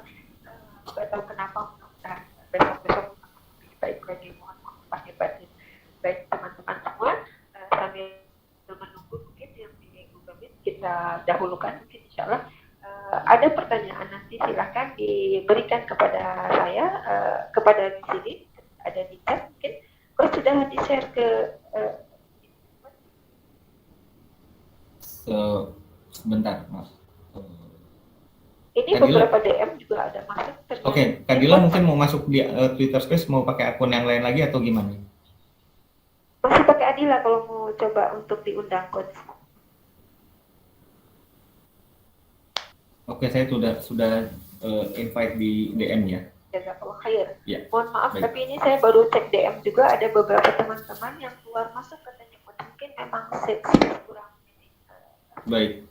Kurang bisa bagus sekali dan insya Allah mungkin teman-teman yang penting adalah yang di Google Meet mungkin masih bisa mendengarkan suara kita supaya pembelajaran masih tetap bisa berlangsung insya Allah. Saya mencari space-nya coach hilang coach. Oh gitu. Keadilan saran saya coba pakai akun yang lain mungkin ya masuk ke Twitter Space ya. Oke. Ya. Baik, saya lanjutkan. Ini sebaiknya saya sambil bacakan pertanyaan aja ya mungkin ya. Atau ada? Ya, silakan coach. Ada pertanyaan nggak? Kalau di Google Meet belum ada ini saya. Kalau mungkin Kadila bisa forward. Tapi kalau yang coach, kalau yang di Twitter Space mereka rata-rata. Baik, sebentar. Ini ada siapa di Twitter Space siapa nih? Pak Prianto ya? Ini siapa yang bicara siapa? LDS, coach. Ya, yang di Twitter Space silakan tadi. Saya. Bang Evan ya, silakan. Ada yang mau ditanyakan Bang dari materi yang disampaikan tadi? Coach, saya sudah masuk melalui LDS, coach. Mohon maaf, akun LDS. Nah, mungkin begini, Bang. Mohon maaf, kami saat ini kan karena sedang sesi kelas ini, Bang. Jadi mungkin kami memprioritaskan, ya ini jadi sudah hari kedua, kami ada 12 materi. Mungkin pertanyaan yang kami prioritaskan untuk yang berhubungan dengan materi dulu gitu, Bang. Ya. Coach, saya sudah request dengan akun LDS, coach. Ya.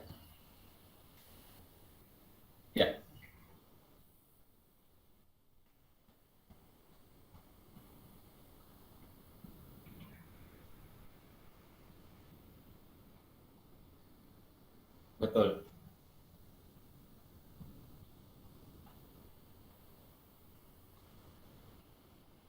Ya. Oh, baik.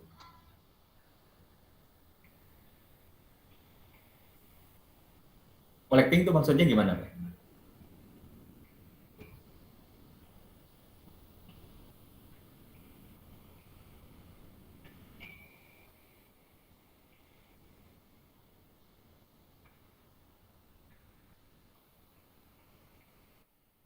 Ya.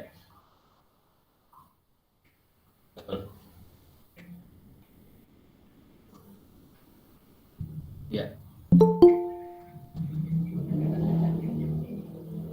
betul.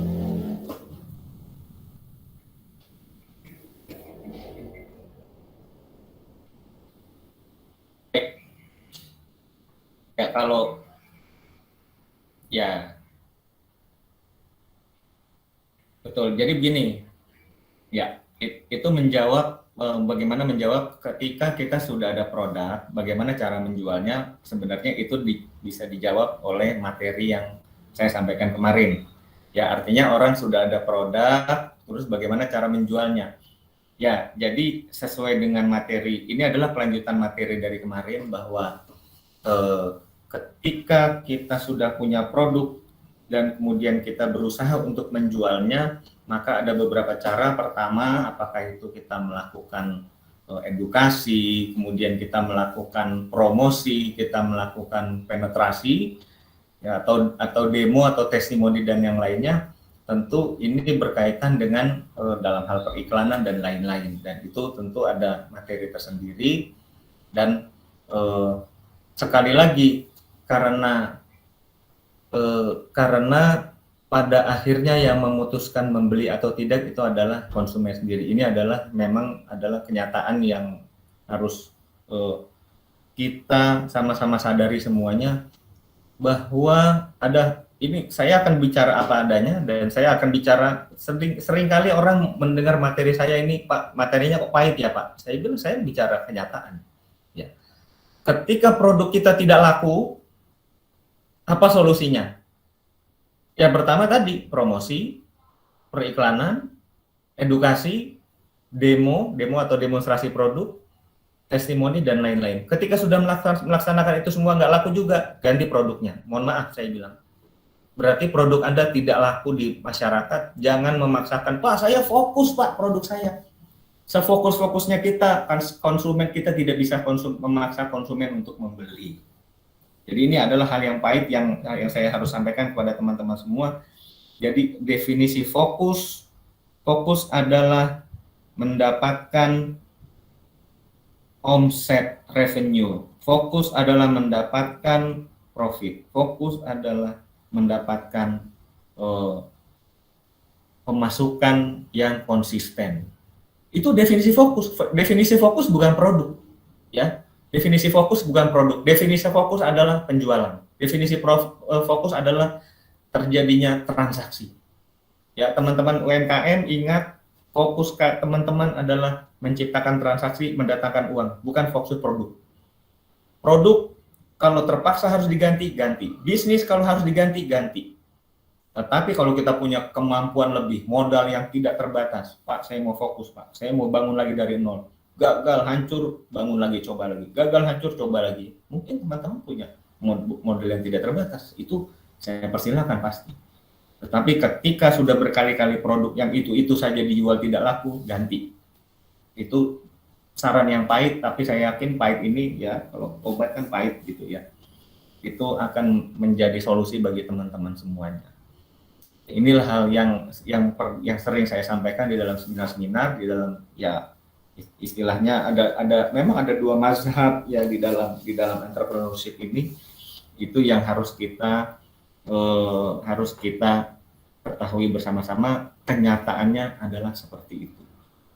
Contohnya, salah satu bisnis saya tutup tahun 2020 di awal pandemi. Kenapa? Tidak ada pembelinya. Saya tidak bisa memaksakan karena produk saya adalah saya jualan di kantin, di restoran, di perkantoran. Saya jual di catering, kegiatan-kegiatan perkantoran, di mana tahun 2020 yang namanya perkantoran itu tutup, hampir lebih dari 50% orang WFH. Saya tidak bisa melanjutkan produk saya dan saya tidak malu saya bilang saya tutup bisnis saya mencari bisnis yang lain. Ya. Kecuali teman-teman yang memang masih bisa bangkit lagi dari situ, silahkan. Tetapi setiap bulan, ya, kita harus ada pengeluaran, kita tidak bisa berhenti, kita harus ada terus konsisten menciptakan transaksi, menciptakan arus kas, menciptakan profit. Ya, itu hal yang harus kita pahami dan sadari, gimana definisi fokus, ya, bukan pada produk. Kecuali, ya, produknya memang sudah bagus, customernya jelas, pembeliannya sudah terbentuk, mungkin ada penurunan, maka fokus yang disebut fokus adalah kita fokus menjadi ahli dalam sebuah bidang, sebuah produk, di mana kita bisa melakukan inovasi. Ketika kita inovasi, kita bisa meningkatkan lagi penjualannya. Ketika kita melakukan kreativitas tertentu, kita melakukan edukasi kembali, maka kita bisa meningkatkan penjualan produk yang memang sudah lama kita dalami, yang sudah kita geluti. Nah, itulah definisi fokus yang kemudian kita harus teruskan. Ya, jadi teman-teman jangan teralihkan dengan istilah fokus, dengan yang definisi fokus yang pada akhirnya ya definisi fokusnya tidak bisa menghasilkan apa-apa di dalam bisnisnya. Ini hal yang terpenting yang harus saya sampaikan. Gitu mungkin? Ya. Coach, alhamdulillah. Baik. Setelah bolak-balik, setelah mematikan HP dan lain sebagainya, alhamdulillah, terus bisa masuk lagi dengan akun yang lain, alhamdulillah. Mungkin ada kebetulan dan kesulitan. Siap. Baik teman-teman, mohon maaf, memang untuk selama sesi pembelajaran kita tidak bisa Twitter Space maupun di Google Meet, tapi kebetulan karena mengisi waktu saya bisa beraktifan minta gitu. Baik teman-teman, silahkan untuk men-DM saya kalau bila ada pertanyaan yang di Twitter Space pun yang ada di Google Meet. Silakan menyampaikan pertanyaan yang sudah tersedia message yang sudah tersedia. Mudah-mudahan bisa memanfaatkan. Baik, untuk mengingatkan kembali kepada sahabat-sahabat, besok insya Allah kita akan menambahkan jumlah pertemuan yang khusus kita akan menggunakan apa yang dinamakan sebagai bisnis platform. Insya Allah teman-teman segera login dulu, segera masuk dulu, nanti besok akan apa yang akan disampaikan. Itu kali buat siap. Untuk mengisi waktu sambil menunggu teman-teman mungkin sedang mempersiapkan pertanyaannya, kira-kira hari ini ada sedikit tambahan tidak disandingkan dengan bisnis. Silakan Coach. Ya. Untuk teman-teman waktu. Silakan Coach. Baik, terima kasih. Ya, kita sekarang kita masuk kepada sesi teman-teman ada yang sudah bergabung di platform bisnisku.id, silahkan mulai dibuka aplikasinya ya, lebih tepatnya ke platform di web base ya. Jadi sini bentuknya website bisnisku.id atau kita tulisnya adalah di dalam website bisnisku.id kita masuk ke dalam SUB training yang paling sebelah kiri bawah ya, ada yang warna merah dan biru yang sudah melakukan pendaftaran, maka silakan melakukan login ya, lakukan login ya. Saya coba share screen di sini untuk login di bisnisku.id.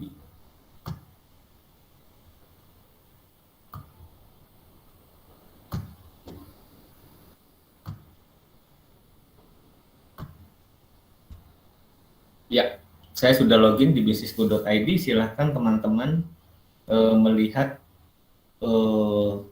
untuk materi yang berikutnya adalah silakan buka di yang sudah punya data profile ya, yang sudah punya data profile silakan dicek, kalau sudah tolong dilengkapi. Oh ya, sudah ada, baik. Yang berikutnya adalah kita membuat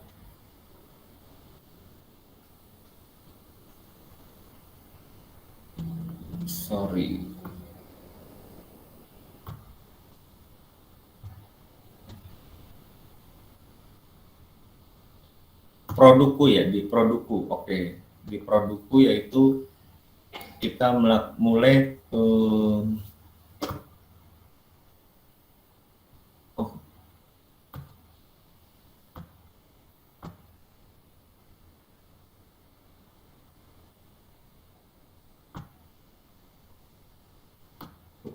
sorry.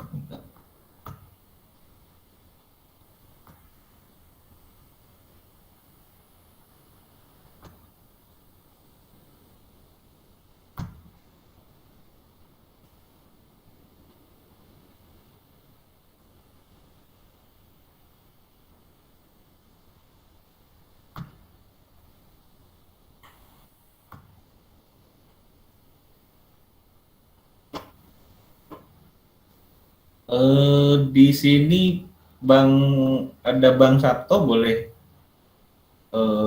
ikut join. Nadila, Bang Sabto ada monitor nggak di sini? Saya kok ini.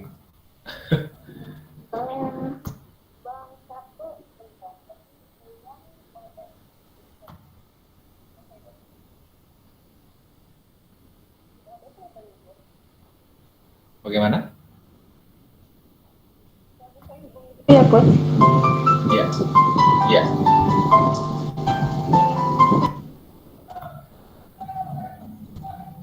Bang Sabto bisa masuk ke Google Meet? Iya. Ya, Bang Sabto bisa masuk ke Google Meet nggak?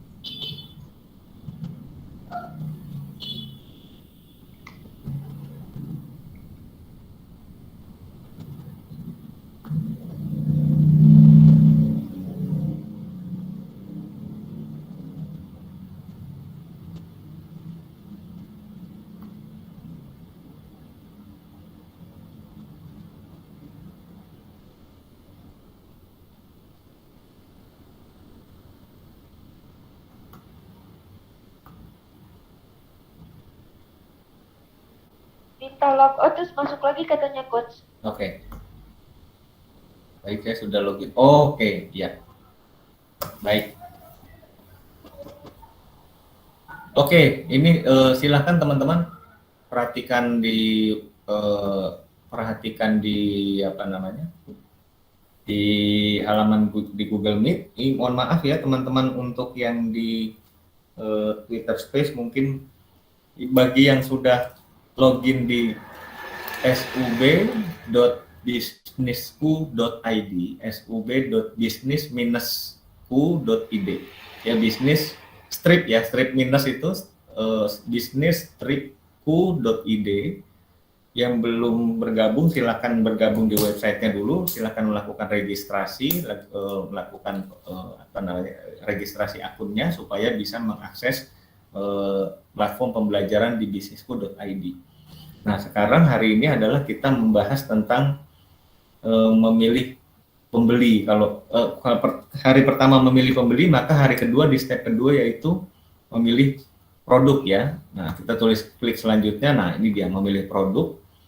Kita akan mengisi update atau data. Oke. Ya, kita edit. Jelaskan faktor yang membuat produk berpotensi untuk ramai atau laris. Ini terkait dengan materi yang pertama saya sampaikan tadi. Apa yang membuat produk berfungsi untuk ramai dan laris. Ini adalah berhubungan dengan produk yang saya isi kemarin, bahwa salah satu bisnis saya adalah produk herbal yang saya ceritakan di awal tadi, yaitu ini produk yang saya rintis sejak akhir 2019 dan akhirnya bisa launching di 2020. Dan akhirnya sempat mencapai rekor ya. Saat itu tahun 2020 sempat penjualan mencapai lebih dari 100 juta rupiah sebulan. Kenapa? Karena saat itu COVID sedang tinggi-tingginya dan alhamdulillah produk kami juga mampu untuk menjadi dukungan nutrisi bagi para penderita COVID sehingga bisa lebih cepat sembuh, dan juga memberikan dukungan bagi orang yang sebelum dan sesudah divaksin sehingga badannya stabil ketika menerima vaksin. Ya, jadi jelaskan faktor yang membuat produk berpotensi untuk menjadi ramai dan laris. Nah, ini produk yang sesuai dengan kondisi pandemi. Nah, kondisi pandemi.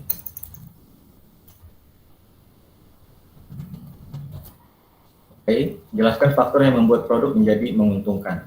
Ya, yang menjadi menguntungkan adalah bermitra dengan formulator produk. Nah, yang ketiga adalah jelaskan faktor yang membuat produk berpotensi untuk menjadi bagus dan mudah. Baik, menjadi bagus dan mudah adalah tidak memulai dari nol, karena kita melanjutkan riset yang sudah dilakukan oleh si formulator tersebut sehingga bisa cepat langsung dimulai. Bisa cepat dimulai. Ya, update. Ya, itu adalah cara kita mengisi yang disebut ya, selanjutnya di sini yang disebut sebagai memilih produk, kemudian kita bisa melihat hasilnya, yaitu nanti kalau melihat hasilnya adalah di akhir sesi pembelajaran kita bisa melihat secara lengkap apa yang sudah kita isi begitu ya. Jadi mungkin itu sedikit kita akan cicil teman-teman sekalian yang sudah mengikuti pembelajaran ini sejak hari pertama kemarin dan hari ini silakan mengisi sub.businessku.id. Bagi yang belum silakan segera register, karena kenapa besok kita akan secara detail lagi, secara khusus hanya membahas untuk bagaimana kita mengisi kolom-kolom form yang kami sebut sebagai Entrepreneur Incubator Dashboard atau EID, karena ini adalah bagian dari training sehingga ini bisa menjadi yang kita sebut sebagai sebuah tools pembelajaran yang, dan pada akhirnya juga sambil belajar pada akhir sesi pembelajaran ini sudah menjadi yang disebut sebagai business plan atau rencana bisnis. Ya, kita bisa lengkapi sambil belajar apa materi yang saya sampaikan, kita membuat bisnis plan sehingga ke depan apakah kita mau presentasikan kepada calon investor, kita ceritakan kepada partner yang akan kita ajak kerjasama, atau ini kita jadikan sebagai bahan evaluasi pribadi untuk mengembangkan usaha kita. Nah, ini jadi luar biasa platform dari businessku.id ini sudah membantu kita semua dalam hal pembelajaran dan pengembangan bisnis kita tentunya. Ya, semoga teman-teman bisa mendapatkan manfaat yang banyak dengan platform ini, dan juga tools Entrepreneur Incubator Dashboard ini bisa lebih menjadikan proses pembelajaran kita menjadi lebih baik lagi. Baik, mungkin itu Kak Dila terakhir yang bisa saya sampaikan malam ini. Baik, ya, Coach. Iya. Jadi kalau saya tangkap tadi teman-teman, apa yang akan kita bikin berarti karena bisnis kita tersebut hanya sebagai tukang bakso di sini rumah, warung. Tapi tetap saja ini harus kita buat ya, Coach ya. Karena dengan seperti inilah kita akan terus mengembangkan, menumbuhkan kembali bisnis kita. Bukan begitu ya, Coach ya? Betul, iya. Teman-teman, bukan berarti karena bisnis kita kecil-kecilan, buat apa sih keadilan, ada kesannya buat apa keadilan, orang wah diajak dan baru saja di depan rumah, harus di platform seperti ini. Bagaimana support sepertinya? Bukan berarti bisnis kita kecil lalu atas kita tidak menggunakan sebuah ilmu yang lebih baik lagi supaya kita bikin. Apa quote intinya dari kalimat quote sendiri? Intinya kami ini hanya pedagang kecil, katanya. Apa mengisi seperti yang sudah disampaikan? Bagaimana? Baik, kenapa kita harus mengisi ini? Yang pertama adalah mempermudah proses belajar, ya kan? Walaupun cuma jualan bakso, ya bukannya tidak mungkin sebuah bisnis bakso itu bisa berkembang ya bisa berkembang, bisa menjadi andalan untuk pemasukan kita. Yang kedua adalah bahwa bisnis ini bisa kita wariskan, ya bisa kita wariskan ketika ke anak kita, kepada siapapun yang melanjutkan bisnis kita ini. Kalau orang tanya bisnis ini seperti apa sih, walaupun jualan bakso, saya punya sebuah bisnis plan. Kenapa kok jualan bakso harus punya bisnis plan?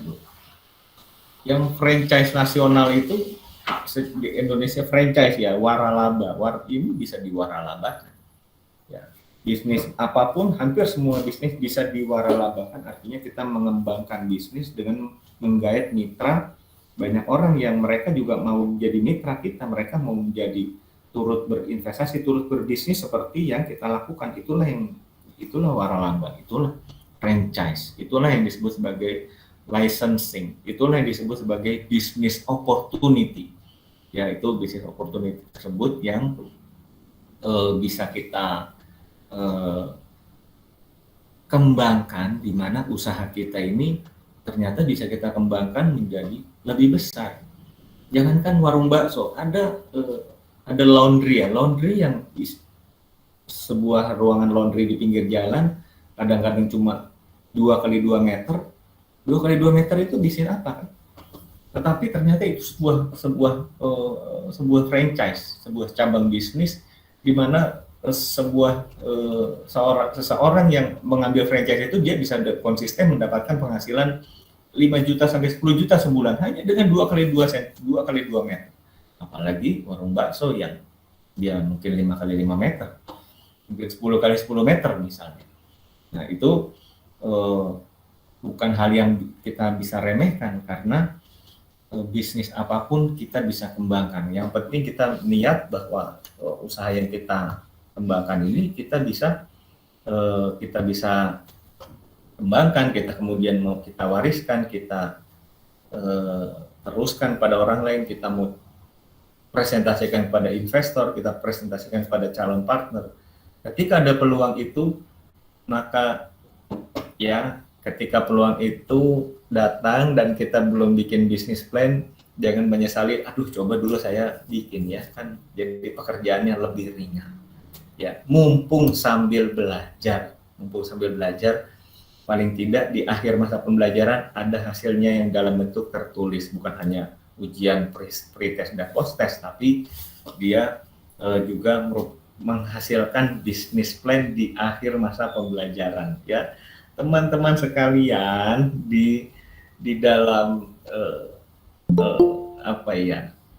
sesi pembelajaran oleh coach yang lain, oleh para mentor yang lain, membuat bisnis plan itu ya, belajar kemudian menghasilkan bisnis plan itu bisa bayar jutaan ya, 1 juta, 5 juta, 10 juta, 30 juta menghasilkan bisnis plan.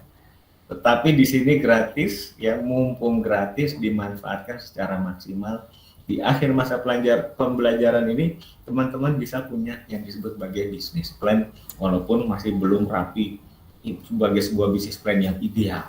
Tapi dengan begini, teman-teman sambil belajar, sambil latihan, ya di akhir sudah punya bahan, ya.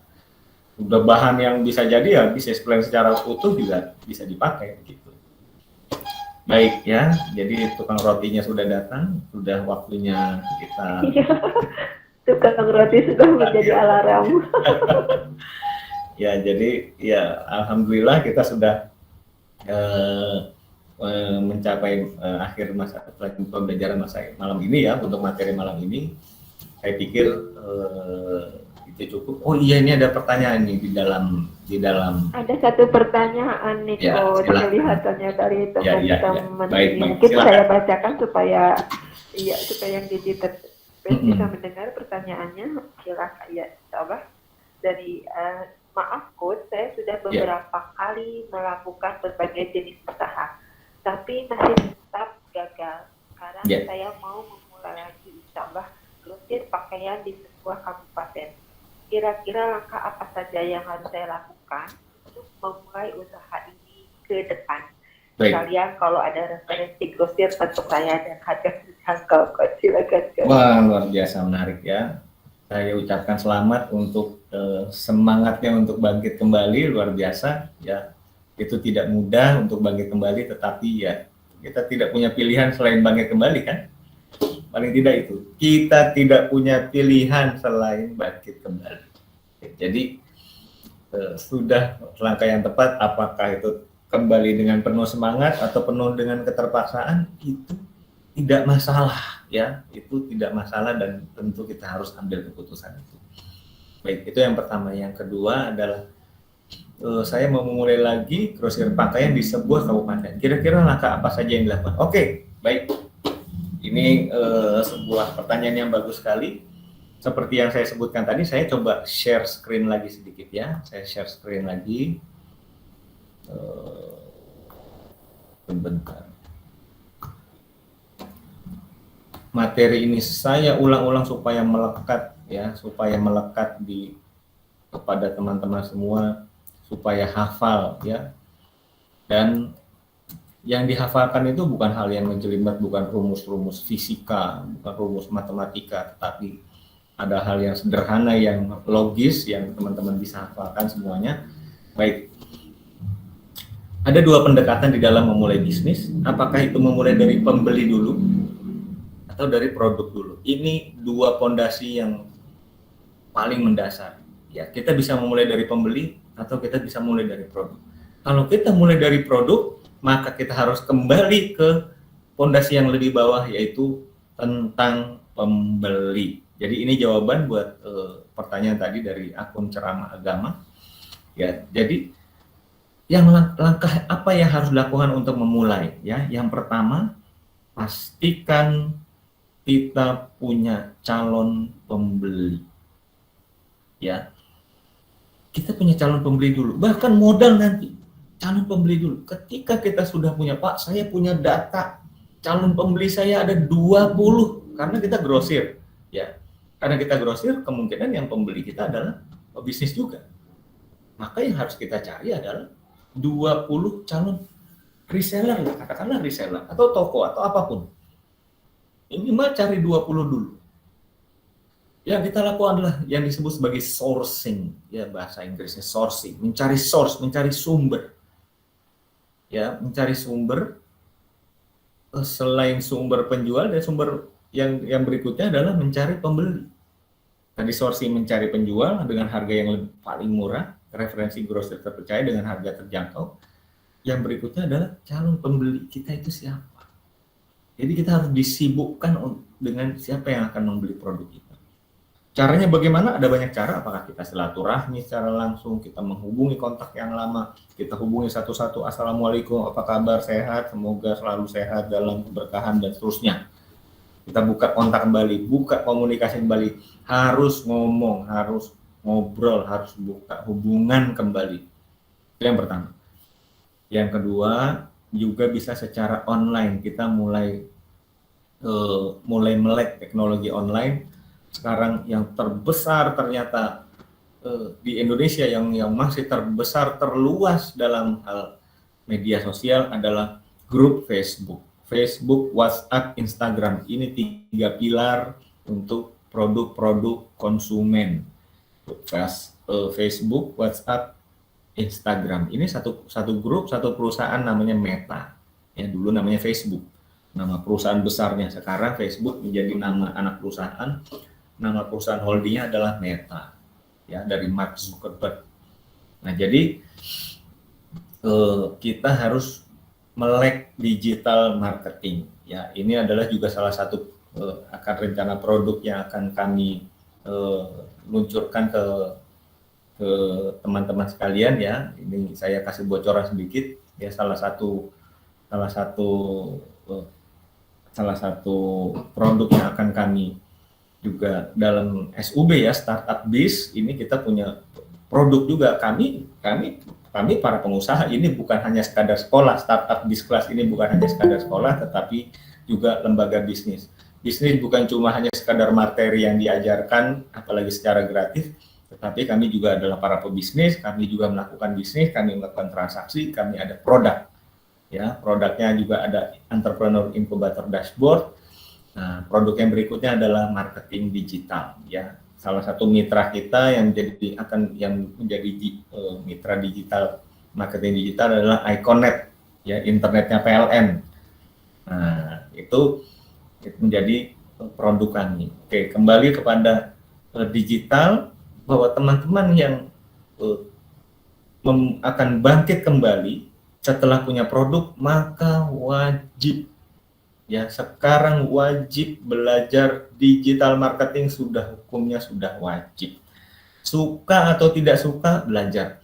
Apakah itu passion atau tidak passion, harus belajar, wajib. Mau tidak mau harus.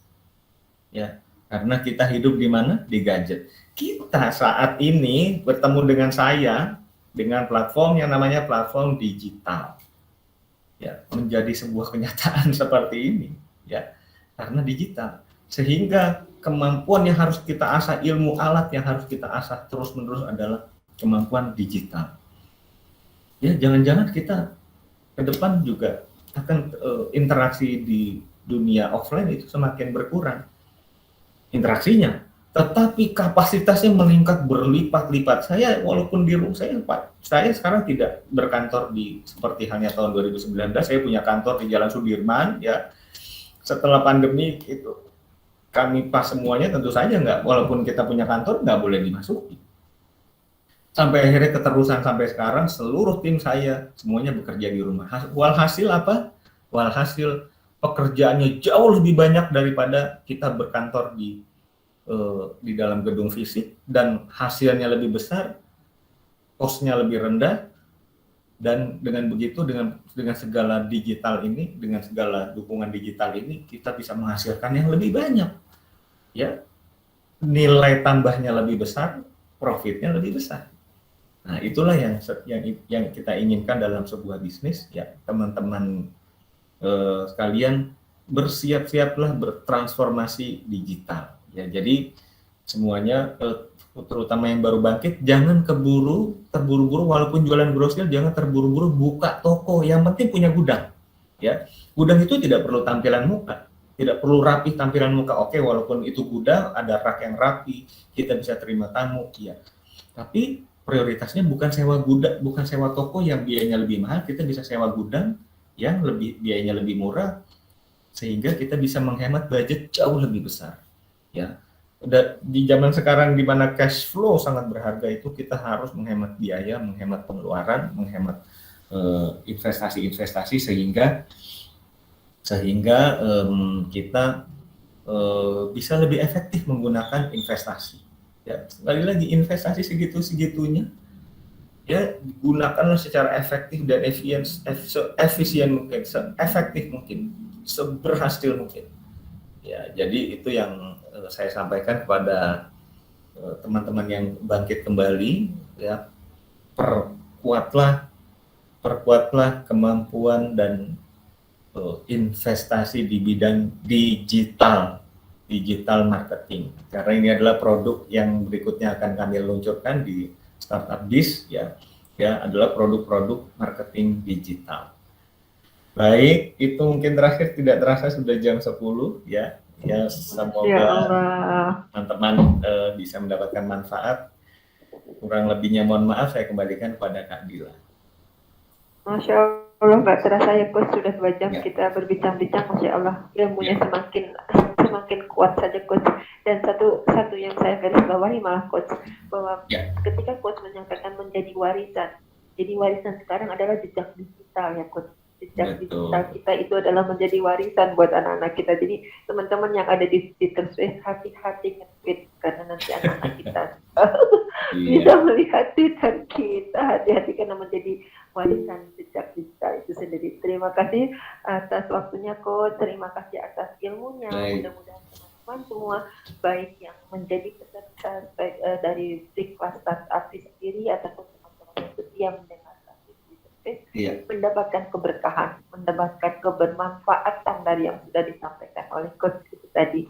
Teman-teman sekalian, insya Allah kita ketemu besok ya Coach untuk pemaparan platform bisnis itu. Untuk teman-teman semua, silahkan mempersiapkan login di sub.business_q.id. Nanti kita belajar. Saya juga mau belajar nih Coach supaya bisa menemukan apa yang harus saya tulis nanti, insya Allah. Jazakallah khair Coach, mudah-mudahan semua menjadi manfaat. Mohon maaf atas ketidaknyamanan pada malam ini. Wallahu a'lam bishawab. Insya Allah kita mungkin besok jaringan lebih baik lagi Coach. Teman-teman semua, pada waktu juga yang akan memisahkan kita, insya Allah kita ketemu besok waktu dengan waktu yang sama jam 8 di Google Meet. Nanti tetap seperti biasa akan di-share oleh Mang Rasad di kelas. Mang Rasad, terima kasih atas dukungannya. Mang Rasad luar biasa sekali. Barakallah, tetap sehat-sehat Mang Rasad. Dan teman-teman, insya Allah nanti kita ketemu lagi besok. Insya Allah teman-teman di Twitter juga sama-sama. Bagi mungkin Coach ada yang ingin disampaikan atau sudah cukup Coach? Silakan Coach. Baik, mungkin sedikit ya sebagai penutup bahwa kita sudah menyelesaikan dua anak tangga sebagai fondasi untuk membentuk bangunan bisnis, yaitu memilih pembeli dan memilih produk. Dua hal ini adalah dua fondasi penting yang perlu kita dalami terus, di mana ketika dua hal ini seperti tadi kunci kombinasi brankas ya antara pembeli dan produk ini terjadi kecocokan, maka itulah yang disebut sebagai peluang yang terbuka. Jadi kalau mau mendapatkan peluang ya, peluang itu adalah pembelinya jelas, kemudian produknya kita penuhi, apa yang diinginkan oleh pembeli kita penuhi. Ya, jadi hanya sesederhana itu, sesimpel itu, walaupun itu simpel, sederhana, tetapi di dalam pelaksanaannya tentu kita perlu latihan, perlu belajar sepanjang hidup kita bagaimana kita konsumen seleranya yang berubah-ubah, teknologi berubah, selera pun berubah dan lain-lain. Kita harus mengikuti selera konsumen seperti apa, perilaku mereka seperti apa, kita harus memahami dan pada akhirnya memenuhi keinginan mereka. Baik, itu terakhir materi dari saya, itu penutupan dari saya. Sekali lagi saya ucapkan terima kasih, kurang lebihnya mohon maaf. Sampai bertemu hari Selasa, 2 hari ke depan, besok Coach Senin. Oh ya, oke. Untuk materi kita ketemu Selasa, tetapi Senin kita ada materi tambahan untuk pendalaman mengisi bisnisku.id untuk materi pembelajaran Entrepreneur Incubator Dashboard. Kurang lebihnya mohon maaf. Terima kasih. Selamat malam. Wassalamualaikum warahmatullahi wabarakatuh. Selamat malam dan merdeka. Merdeka, Coach. Itu yang saya tunggu. Merdekanya itu. Masya Allah, mudah-mudahan kita merdeka dalam melakukan segala. Insya Allah. Ya, insya Allah. Terima kasih sahabat-sahabat sekali lagi saya kami haturkan terima kasih. Dan mudah-mudahan kita bisa segera beristirahat untuk kembali besok berikhtiar dan berusaha di bidangnya masing-masing. Terima kasih Aswin, terima kasih Mak Prasad, terima kasih semua yang sudah hadir. Barakallahu fikum, mudah-mudahan kita semua bisa kembali berkumpul di sini besok hari. Insya Allah.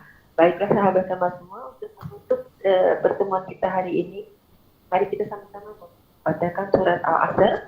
A'udzubillahi minasyaitonir rajim. Bismillahirrahmanirrahim. Wal 'asr innal insana lafi khusr illa alladziina aamanu wa 'amilus shalihati wa tawassaw bil haqqi wa tawassaw bis sabr. Subhanaka Allahumma wa bihamdika asyhadu an la ilaha illa anta astaghfiruka wa atubu ilaik.